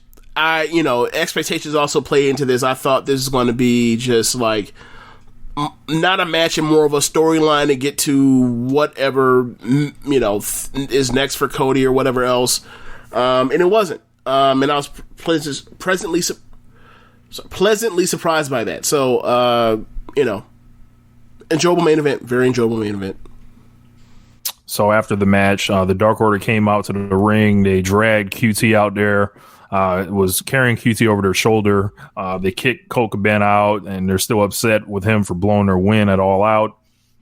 And then everybody, basically, he kicked Dustin in his nuts, and then the announcers were like, let's go to Cody. And then Cody, who was destroyed by Brody Lee a couple weeks ago, they say that he's been injured, but he's up in Macon, Georgia. And he's come up with this new concept, and then all of a sudden, we're doing some like game show shit. And I'm like, did they say on air he was in Macon, Georgia, or you just know that's where it's shot at? I think they said it. Okay, they said something about Georgia. Okay, so Macon, Georgia, ain't that far from Jacksonville. Okay. So why isn't he here? Oh, because he's doing a TV show. And he's got to film it for a couple weeks. I feel like they need to go with that as opposed to there's an injury. Whatever. It doesn't matter. I'm not about to get into shitting on Cody. They did this big write-off. They did this big write-off for him, and then they like immediately had the Dark Order destroy his brother, then cut to that happy, wacky game show shit. I think that like undercut what the fuck they were doing. That's what I'm getting at. It's like look at the devastation. Right. I mean, it's not as bad as like Charlotte Flair beating the hell out of Ronda Rousey with a kendo stick and pulmonizing her neck, and then Ronda shows the next day and it beats Mickie James in like 3 minutes on Raw. But it's still a disconnect of like, okay, this person's injured, but it's not really an injury. They're really going to do some other side project shit. Like, maybe you don't have to go that hard on, like, injuring Cody off that way. Maybe they could have saved it. Maybe they could have just had him squash him and then he's off TV for a few weeks, and then did this to the family. I don't know. Maybe I feel like you could have done this in a different order. Like, I mean, maybe don't do the stretcher job. Maybe don't put him in a neck brace. Maybe don't dump the TNT belt over him as he's laid out. Maybe don't have Anna Jay choke out his wife, to do this goofy shit on the other side of it, because like AEW, there's one thing that you don't do is insult our intelligence, really. And I feel like this was just such a like left turn from like, oh my god, this is like that branding bullshit that I hate. Like, yeah, like they could have done all that whole thing that they did, or whatever. They could have done it in a rematch or whatever else, or they could have saved some of it for later parts or whatever else. Like, look, I'm not going to go too crazy on it, because it's like, that moment was awesome. He beat him in 3 minutes, and then all of that stuff. He systematically fucking destroyed the entire Rhodes family, and that was cool. Loved it. But that does undercut it weeks later when it's like, oh, he just went to Hollywood. He just went, not Hollywood, but quote unquote Hollywood. Like, I feel like there's some shit that, and they showed us that. There's some shit that's cool when it's like when it's on TNT in like '96 and Hogan's going to like do some shit during the summer or whatever else, as opposed to like, bro, we all, not only do we know all this, and you run a promotion based on the fact that we all know this. How the machinations of and the logistics of somebody's going to do all this stuff while they're away, so therefore it's a TV injury or whatever else. I don't know, but like then you put it on air. Not even like that's and in the show. It as like this thing.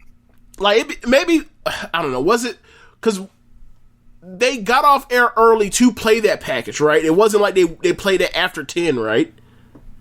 Correct. That was a choice. That was a choice. Yeah, that was a choice. That was a choice.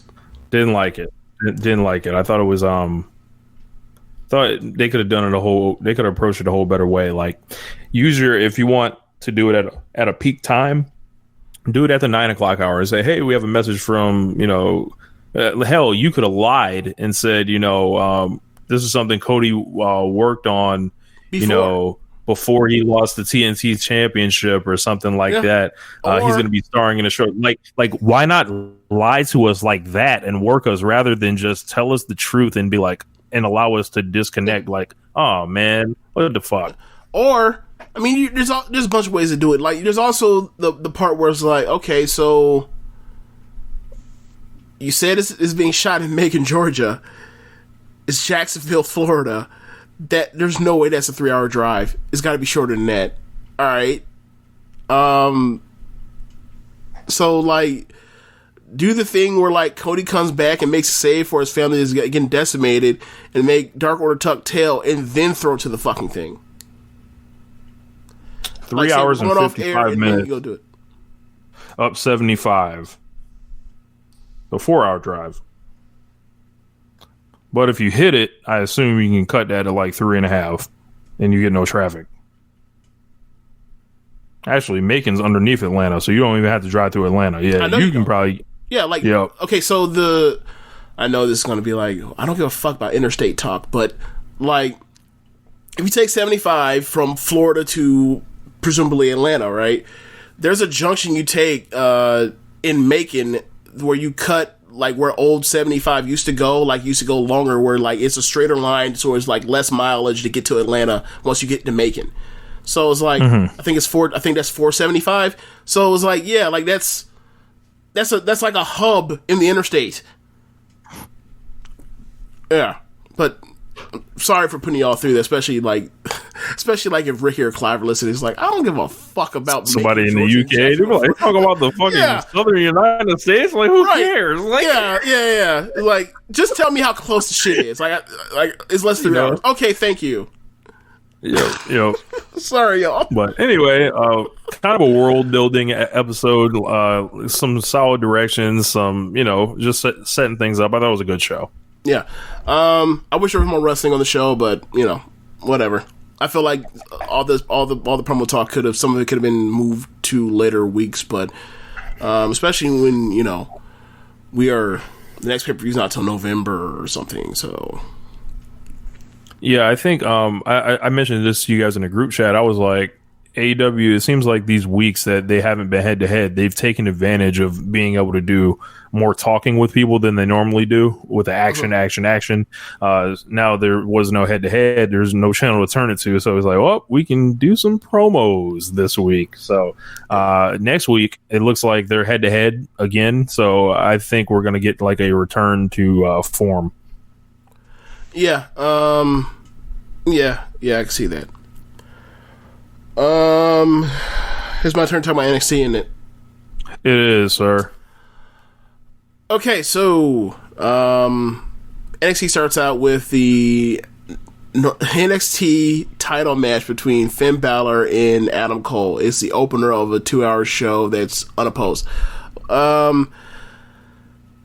It goes I watched the NXT the WWE Network version of it, so I don't know the commercial breakdown, but it felt like it was a half-hour long match with if you add in commercials, or 25, some shit like that. But good match.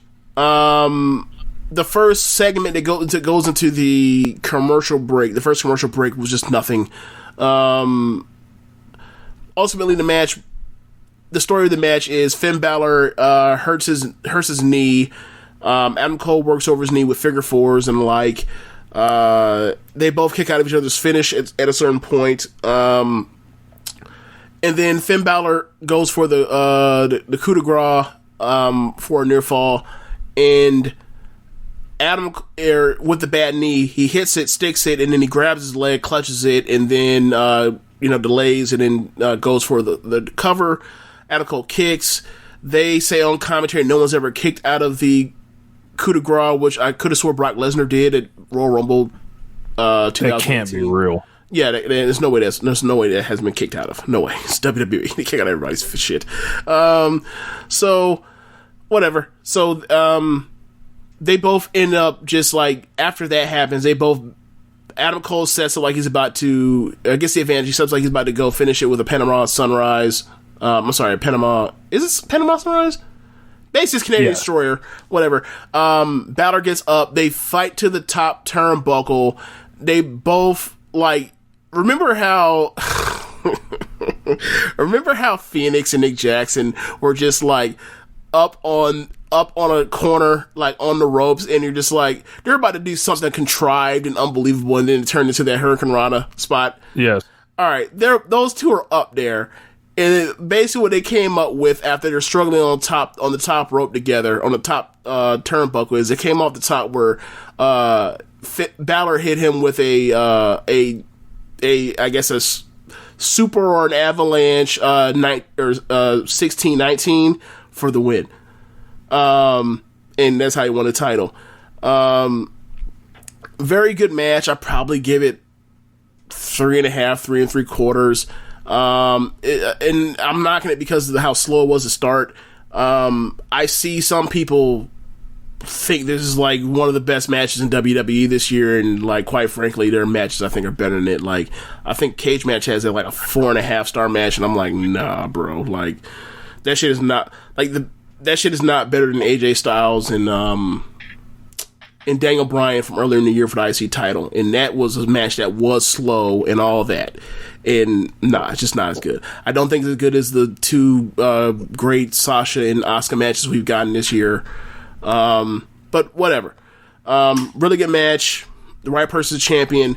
After they come out of commercial break, they do this backstage thing where like he's in the back and he's hugging like people on the roster. Like this is like totally breaking kayfabe.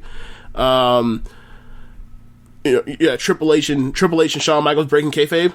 Who would have thought? So Breezango walk up to him and hug Balor, and then Triple H walks up and, he says, just like last time, it's time to move forward. And all of a sudden, Adam Cole walks up behind Balor, gets his attention, and they both too sweet each other because, the Bullet Club. Remember that thing that these two were both a part of, that you know about, but we don't have the rights to, so we never mentioned it except for the hand gesture. So, and then they walked off. People, and that was that. So James, the two singles champions in NXT now, they are both the same age. Can you guess how many years old these two gentlemen are? 38, right? 39. I've lost track. Yeah. Yeah. The NXT developing the youth, you know. Like, they haven't been developmental in a long, long time. A long time. Bear with me for a second. I lost track of my notes. Interesting that they put it on Balor. It seems like Balor was a guy, you know, he's beat everybody pretty much. He's had ultimate protection aside from some random head scratching moments. Interested to see who he's going to face going forward because he's beat a lot of people. So I'm trying to think of the people that he hasn't beat, and it's like, good luck. Yeah, not sure. Like, I mean, you know, here's my pick to be the champion before they even went to they hot shot the Keith Lee thing. So, you know, and then they went to Karrion Kross, and I'm like, that's a worse decision. That's a worse decision than not worse decision, but like if you go to Keith Lee, that makes sense. He's someone that's been there. He's someone that's over. Keith Lee, or, you know, do straight to this Karrion Kross thing is like, okay, so like the thing you just did like 2 weeks ago meant absolutely fucking nothing, and now Keith Lee's on the main roster. So it's like, what? So do you know what the tagline for NXT is on the USANetwork.com? Something about new and fresh. Because I just googled NXT roster. Something about new, young, and we fresh. are the future. Gotcha. We are the future. I was just trying to pull the roster up, but yeah. So let's see who they can possibly do something with here. I mean, it's really that whole babyface story. Oh my god, their babyface side is fucking atrocious right now. Is Finn a babyface or is he a heel? That's the thing. Like, okay, that's the thing. Like, Finn Balor is you're supposed to cheer. Okay, I'm not even gonna get into their babyface or heel. They're a good person, or bad person. They want you to cheer for Finn Balor now. What did they do to get you to go from when he dropped Johnny on his head to where you're supposed to cheer for him now? Absolutely fucking nothing.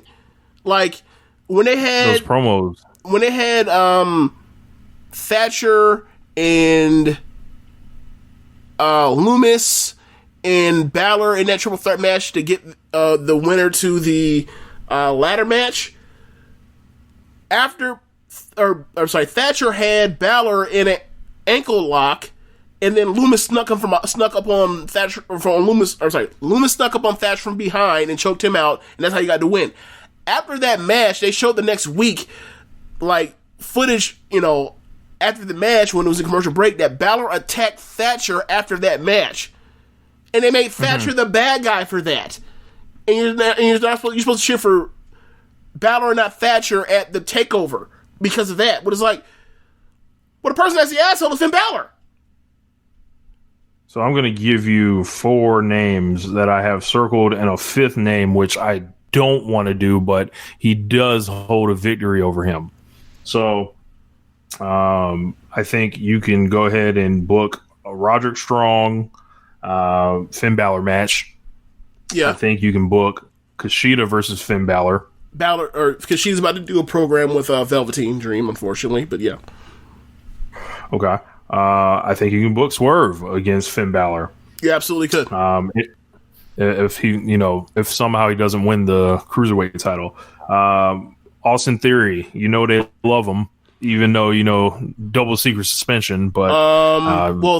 Theory was on the show the last 3 weeks, and it set up over the last 2 weeks, it set up a match with Bronson Reed, and Bronson Reed proceeded to beat the shit out of him on this week's edition of NXT. So I'm going to say no on Austin Theory. And Velveteen Dream, yuck. They already had a match earlier this year. It fucking sucked. I remember Balor and Dream. Hey. Like, that was supposed to be a match from earlier in the year. Yeah, earlier in the year. They called it off, and then they had it like in the last like 6 weeks or so, and it stunk. No, I do not want to see Finn Balor. I do not want to see Velveteen Dream even on TV, let alone like being at a title picture again after he stunk it up so terribly at the beginning of this year. No, thank you. I guess the only other option is the man that needs to go to the front of the line, hold on, Cameron Grimes, and also, Velveteen's a heel now. Yeah, they turned after he lost the second chance matches or whatever else. He turned heel on Kushida, and like Velveteen showed up and he more or less squashed. Tahuti Miles goes by the name Ashanti something. I forgot what it was. I think it's Ashanti Hamad. Ashante Adonis. Yeah, Ashanti Adonis. That's what he's going by. And then after that, Kushida proceeded to come out there, beat his ass. He posted his arm, Velveteen's arm into the post a couple times, and he slapped on a rope assisted arm bar. So like that's where they're headed with Velveteen. Yeah, seems like they need an injection of fresh talent. Where's it coming from? Seems like they need to like book a babyface worth a damn. Like remember what this promotion was like. This you can think of all the chapters of NXT from the time it hit the network to now, just in recent like last few months, so like based off of like their baby faces, whether it was Neville or Sami Zayn or Finn Balor or Bayley or Nakamura or Johnny and also Keith Lee. Keith Lee would also be a part of it. Those days are over. Like Keith Lee left, and that was it. They had nobody to replace him. Yeah, heat. This is the Triple H way. Like it's heels and tweeners. That's it. There aren't any. And it's craziest things. Like I just ran down the list of these motherfuckers he created. Why can't you just go into the lab and make another one? You've made like 8 of them already. It's weird. Well, you see, NXT is not a short-term destination anymore. It is this long-term thing now because people aren't doing a year and a day there anymore. So I guess he feels like he needs to have heels anchor everything. But if I have nobody to root for, and I'm only rooting to watch people lose, why do I want to watch? This is Triple H. Triple H thinks this is good business. This is what he did with his Triple H's career. Yes, that's a great point. Like he was the guy that like was ridiculously like in these main events had the title when like there's Steve Austin and The Rock. Great, that's a great point. That's a very good point. Like I would also like to point out like the loss in viewers after those two left, and he was the one that stuck around. Maybe pick up on that and make a goddamn a hero that we want to watch. Hey, There's no fucking protagonist. That's where he really started going off. Like RVD, Booker, Jericho, fucking Steiner, Goldberg, Kane. just kill them all, so this is a man that has a philosophy. If there's anything we can look at in his career and it doesn't seem like a stretch, you can compare it to modern times, this might be what he's leaning on. It stinks. He needs to stop.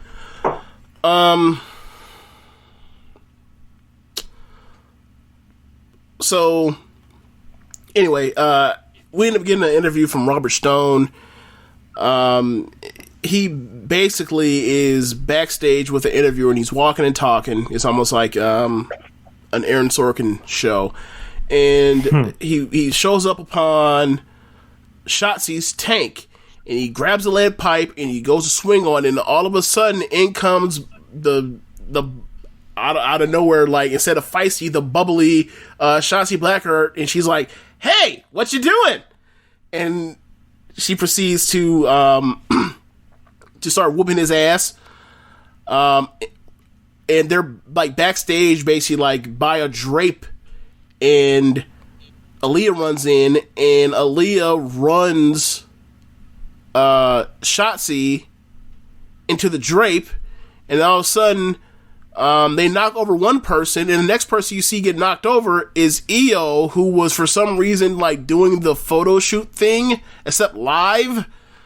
And then Aaliyah gets up, Io gets up. Aaliyah realized that what she bumped into was Io, and then realized that Io is furious, and then she starts running for her life, and she runs to the middle of the ring. Io chases her down. Aaliyah goes to run out the other side of the ring, and there's Shotzi. They both take turns hitting Aaliyah. Robert Stone comes into it. They both lay out Robert Stone. Then they both see them laid out, like in, conveniently placed in front of each opposite turnbuckle. Io points at Shotzi and says, "Shotzi, go!" They both hit their top rope splashes. Io hits her moonsault. Shotzi hits the top rope senton. Then Shotzi hands Io the woman's title because it fell off in the middle of the melee. And Io goes to grab it. Shotzi snatches it back. And then Io snatches it immediately and says, "I like you, Shotzi. Don't make me hurt you." And she storms off. So they're having a match next week, Shotzi and Io. Non-title. Interesting. Yeah. So it was Dinner with the Garganos. This week's guest, they actually had a guest. It was Tegan.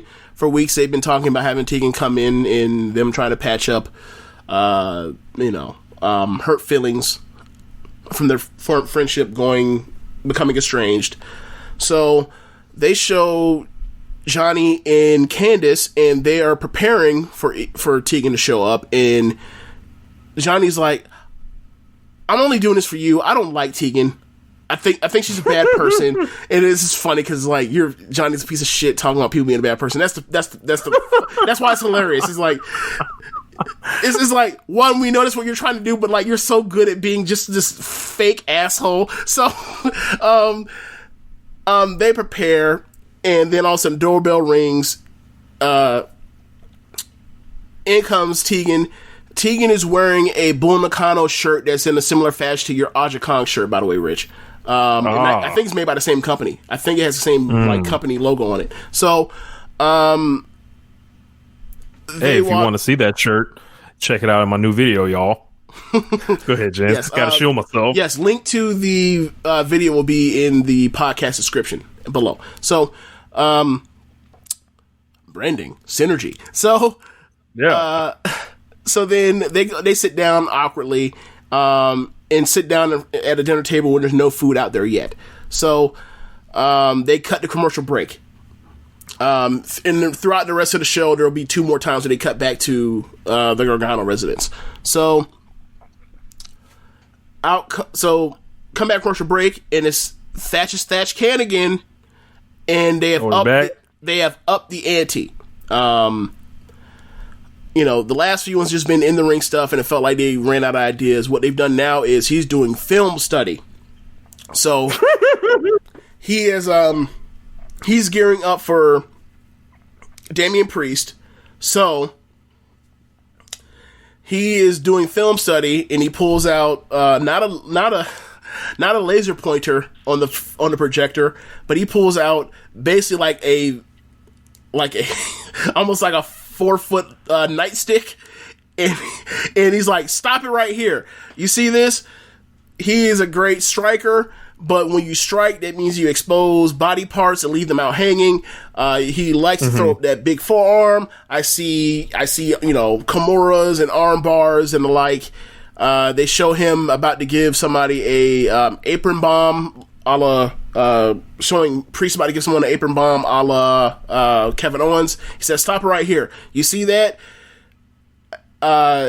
This is like right around the time they decided to give him the Razor Ramon stuff because he's Puerto Rican and Scott Hall was in brownface. But whatever. Let's not talk about that now. We've been talking about that for weeks. Like when he did apron bomb, before he did apron bomb, he did the Razor Ramon's arm stretch pose. So he's like, "Stop it right here. You see that?" He's posing. he's like, I see, a knee bar, I see a single leg Boston Crab. I slap that Boston Crab, I do the all on him. That's what he said, actually. And I think there was something else that he pointed out that he would expose in the film study. He's like, but, the business? Film no. But he's like, film session's over. He says, film session's over, time to get in the ring. So he's about to go off camera, go torture more students at the wrestling school. So then from there, we end up getting Velveteen Dream versus Ashanti the Adonis, who is the former Tahuti Miles. He tries to play mind games with Tahuti Miles. I'm sorry, Ashanti. I'm sorry, I have a hard time. I'm calling this dude Adonis. I'm not calling him Ashanti. There's only one Ashanti. Yeah, but there's only one Ashanti. Fuck out of here. So Adonis basically he does basically tries to play mind games with him, does the writhing on the floor, and Adonis basically gets on, takes a knee and says, "You want to play games? They're not working on me." So he proceeds to get a flurry of offense on Velveteen. Velveteen distracts the ref, or there is a ref distraction, thumbs Adonis in the eye, and then hits the DVD for the win. And then you get Kushida running out and beating the piss out of him that we talked about earlier. Gotcha. Yeah. Then we get a video package to build a Breezango tag title rematch against Imperium, and that will be next week on NXT. Then we go back to the Gargano house, and there's food on the plates now, but no one's talking. And then after a couple seconds go by, Johnny goes, "This is awkward. I know you're friends, but nobody's talking, so I'm just gonna take my plate and I'm just gonna leave and let y'all two reconnect." So then basically they start throwing these passive aggressive shots at the reason why one person is mad at the other without actually either one of them saying I'm sorry or taking blame, and then they cut from there and it'll come back for the final one. So then you get Bronson Reed versus Austin Theory. Austin Theory has basically been making fat jokes on Bronson Reed, so Bronson Reed was like, "Look, bro, I want a match. I'm gonna whoop your ass." He actually interfered in the match last week. I beat your monkey ass. Yeah. So the match is basically Theory taking Bronson Reed for a joke because he's big, and then with the I guess the poetic part of it is that he tries to lift him up for some move, and Theory's back goes out. And then at the end, he tries another move, and then basically he does the John Cena failing to lift something heavy, and someone just falls on top of him and crushes him. And then the match ends with a top rope splash from Bronson Reed. But most of this match, Bronson Reed beating the shit out of Austin Theory. But that is the rough details of this match. So we go backstage with Adam Cole. And they ask him about "Hey man, what was that thing with you and Balor after the match backstage when you bring kayfabe?" He goes, "Look, man, I have a lot of respect for Balor. He was a champion. I had to break his record for the title reigns. He was the better man this night, but I believe I'll get another shot, and I'll prove I'm the better man." He walks away. This is kind of saying I'm the babyface, even though they're turning him babyface until ... The next match, Roderick Strong versus Killian Dane. This match is a byproduct of a few weeks ago after Adam Cole got kicked and knocked out from a fucking punt to the chest. There was a Killian Dane and this is also right after the Fireball thing. So they're having Killian Dane versus Drake Maverick in the ring. Undisputed comes out and beats the shit out of Killian Dane and Drake Maverick. So last week Drake Maverick had a match with Kyle O'Reilly, or 2 weeks ago, and Kyle O'Reilly was killing Drake Maverick, and then Dane came out and cleared the ring and then laid out Drake Maverick. This week is Strong versus Dane. They're having a decent back and forth competitive match until I forgot to mention that Bobby Fish is with Roderick. So at the end, does Bobby Fish still got all the gray, or did they tell him to get rid of that shit? You know, when they tell you get rid of gray, they only last about 2 weeks. So you know, it kind of goes. Yeah, he's between cycles, if you will. He's between cycles. Yeah. You know, you can't just be putting that shit on your face every single week. But you gotta let that shit marinate. Yeah. You know, so the match ends up getting to a point to where Dane is on the apron about to get in. Roderick has the ref taken. Fish kicks his leg out. And then from there, Killian Dane has a comeback. And then there's another distraction with Fish. Dane thwarts it. And then Roddy hits his normal jumping knee that's just a move he normally does for the win. He beat him with the rising jumping knee, Rich. So that means your boy Killian Dane is a jobber. Check this out. So then Roderick and Fish start stomping him out. Out comes Drake Maverick with seemingly the same lead pipe that your boy Robert Stone was going to use to take to Shotzi's tank. Comes out there with it. Beats those dudes off of Dane. It's a 2-on-1 advantage still. They start pounding on Drake Maverick. Dane gets up, grabs the pipe, and clears the ring. Right? So Drake Maverick's in the corner. He sees him with the pipe. Dane is supposed to realizes, oh yeah, the pipe is here because of Drake Maverick. He just saved me from a worse beating.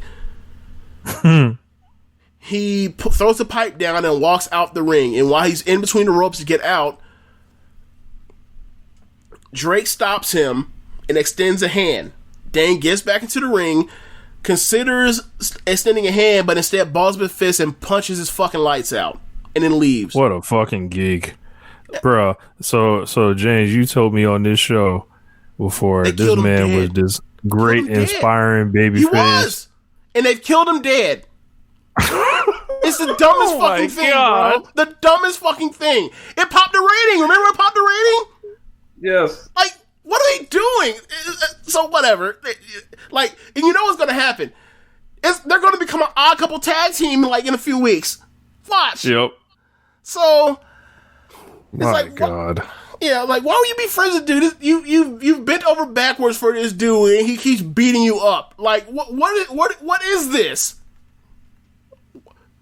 Just dumb baby face. They looking at that man like he Eugene. Oh God. Like he's slow. So we go back to Candice and Tegan. And Candice says to Tegan, look, things are different, and we're doing the Gargano way. We're just going the Gargano way, Candice. Or Tegan. And Tegan's like, but you keep doing all these bad things, and you want me to follow you, but it's only going to lead to going down the wrong path. And she goes, look, for years I've been your bigger sister, right? Yeah. You trust me before, right? Yeah. Have I ever led you down the wrong path? She goes back. She's like, no, you haven't. She's like, see? And it's like, and things will be all good. And they start toasting. And they said things will be all good when I finally beat Io for the NXT Women's title. And Tegan goes, what makes you think that you're going to get it before I get it? And then Candice goes, well, you had your shot just a couple weeks ago and you lost. Now it's just a matter of time. So it's my turn. Tegan goes, but you've never beaten Io. She goes, but you've never beaten Io. Candice smiles, and she makes that smile. It's like, this shit hurt my soul and it burns my soul. She She grabs a salad bowl that has dressing in the salad already in the bowl. I don't know why. Obviously, you know why. It's for the effect of once it gets thrown. Throws it on Tegan, fucks up the Bull Nakano shirt. Tegan makes a face, is like, "Oh, you imply like that?" After we just toasted, splashes the I guess it was wine, the rosé in her face. All of a sudden, they both jump out their chairs and they finna scrap in the kitchen. And all of a sudden, you know, they start getting loud. Johnny comes down the hall. Hey, who's out here being loud in this kitchen? God damn it! Kawhi Leonard. Hey. He didn't really do that, but he's like, what's commotion? What's going on? So they also had spaghetti with the salad. So Johnny separates them and he faces towards Candace and pushes her back and says, "Hey man, y'all need to relax. Y'all, you know, this is going beyond. Y'all are supposed to be friends." And then, you know, Johnny been wearing these super tight white shirts for you know, ever since he turned heel. These mediums. Well, for him it'd be extra smalls, but like Under Armour. So all of a sudden, Tegan goes, "You know what? I never liked you, Johnny." Grabs that bowl of spaghetti, put it around his fucking head, right on that t-shirt, and then storms out. And then, as she storms out, Tegan runs after. Candace runs after Tegan because she wants smoke in the household after all that happened, and that's how they ended that. Sounds funny. Then we end up getting a promo from Damian Priest, and the interviewer asked, like, you know, Thatcher's been watching your moves. He's like, "Look, he don't need to watch my moves. I'm gonna tell him what I'm gonna do. I'm gonna kick him. I'm gonna punch him. I'm gonna elbow him, and I'm gonna pin him, and I'm gonna live forever." And he said, after I pin him, I am going to celebrate. Did you see what happened when he won the title? How he celebrated with the hot tub? Yes. Say at the hot tub. He said he's basically like, I'm gonna celebrate in the hot tub. And now I don't know which woman this is that's the interviewer, because, you know, it's a fucking assembly line and they always change, right? I can't remember. I don't know her name yet, but he proceeded to say, you know, I'm going to the hot tub I'm going to the jacuzzi after I beat this dude next week. And he was like, "And if you would like to, you can join." And smiled and walked off. I'm like, God damn it. What? You know, I'm gonna win my match and then I'm gonna fuck hot women. I mean, I can get with that gimmick. You know, I like it. I get that, but like, okay, this is the thing. Depending on whatever week it is, and whatever side of the bed the writer or the showrunner or the producer or the booker feels like it that week, in any American wrestling promotion, man hitting on the attractive interviewer is always a thing. It's happening with your boy right now, and on the main roster with Charlie Garza, and Charlie has been going on for months, right? We've had an AEW. We've had your boy Sammy Guevara try to hit on the announcers, right? We've had Marco Stunt try to hit on the announcers, and now we have Priest. Like, bro, heels, faces don't matter. Like, if you're a heel, you're supposed to be like, this is a Messiah, this is a pig. And then with the baby face, like, I guess because you like him, he's not a pig. Is that what it's supposed to be? Oh, it's suave. Oh, it's suave when they say, "Come get wet in this water, in this warm water." Yes. Okay. You know. Whatever. Damian Priest winning matches and banging chicks. I like the gimmick. Why can't we? Never mind. I'm gonna stop right now. I finna say something at the edit. Fuck it. I'm gonna say it. Hey man. Hey, why can't we get or that gimmick? Hey, sign me up. I want. Look, I'm gonna beat you. Gonna be out here. You know. Hey. She don't. I can't confirm anything about, but you know, I have my speculations. I saw her. And I'm gonna bleep this name too. You best believe I'm bleeping all this shit. But I saw her the other week do a Twitch video with, and I was like, people was talking about her and her like as far as last year, and they out here doing the game. Looked like some real couple shit to me, but whatever. Look, So- that might have been the whole thing. Her being scared of might have actually been like. Stop this now.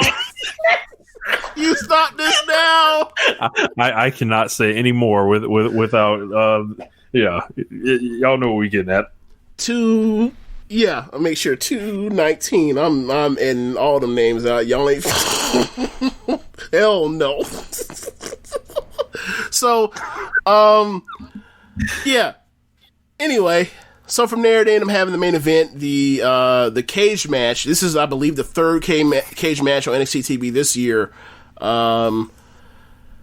Rhea Ripley versus Mercedes Martinez. During the show, they both cut promos, saying that, like, I want to smoke, I'm gonna beat your ass. Two tough women saying they gonna throw down, what's not to like.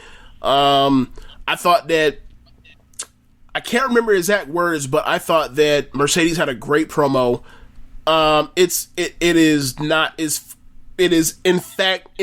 factual, but it was good. She was like, when a lion is hungry and a lion wants to assert a dominance in the hierarchy, it finds the biggest, toughest thing in the environment and takes it out, which is not true. Like, lions actually, like, pick off the weakest prey and eat it. But whatever. Never mind that shit. She was cooking. Like, I'm not fucking up her raps. I'm not fucking up her bars.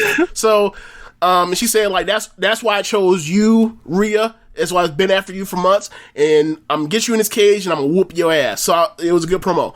They went out there, and they did what both of them said. They went out there, and they whooped each other's ass. Mercedes came out first, and before getting to the ring, she went underneath the apron skirt, pulled out 4 chairs, threw them in the ring, came down with a kendo stick, threw that in the ring, and then grabbed the chairs. Then went to grab a table to throw it in, and Rhea attacked her from behind because she's like looking at the monitor before she had time for entry. Like, what the fuck's going on? Oh no, no, this not going down like that. They fought outside, fought inside.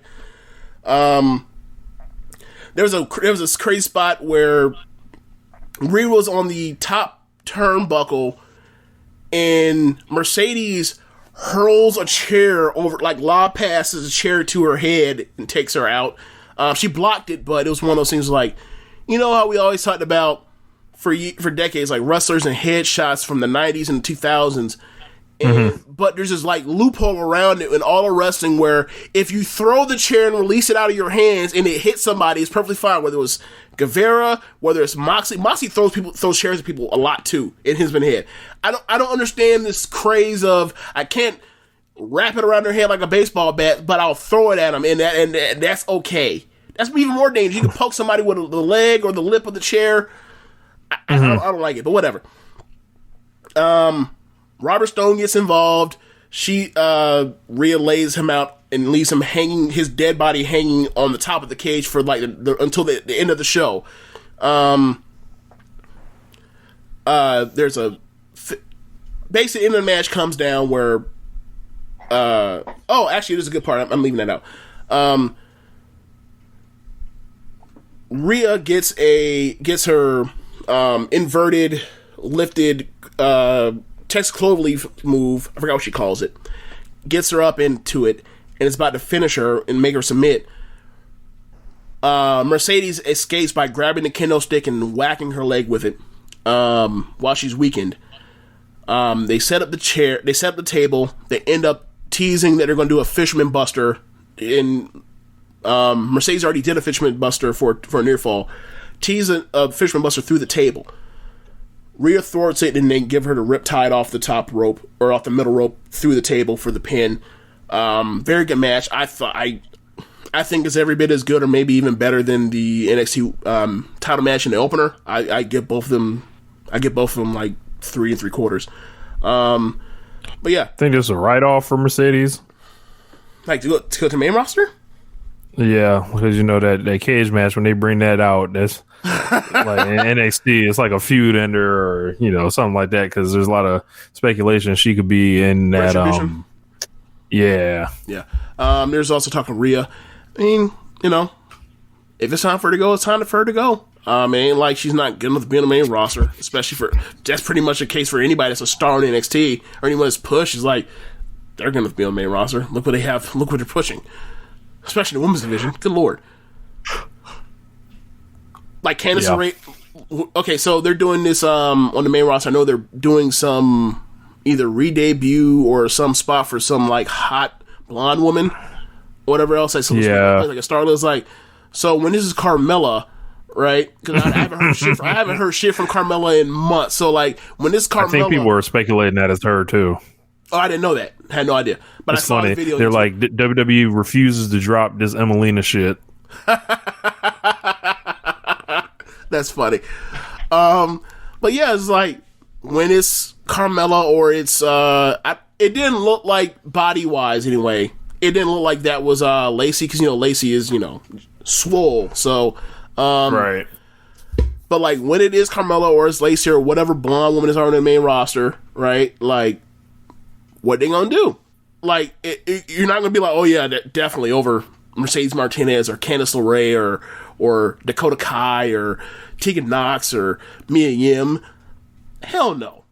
EO, I'm going to say EO already, but like, yeah, just like that's the thing. Just like, whatever. They have a war chest of talent. But yeah, that was the end of NXT. Yeah, man. So we didn't talk about the Alexa Bliss dreadlocks at all.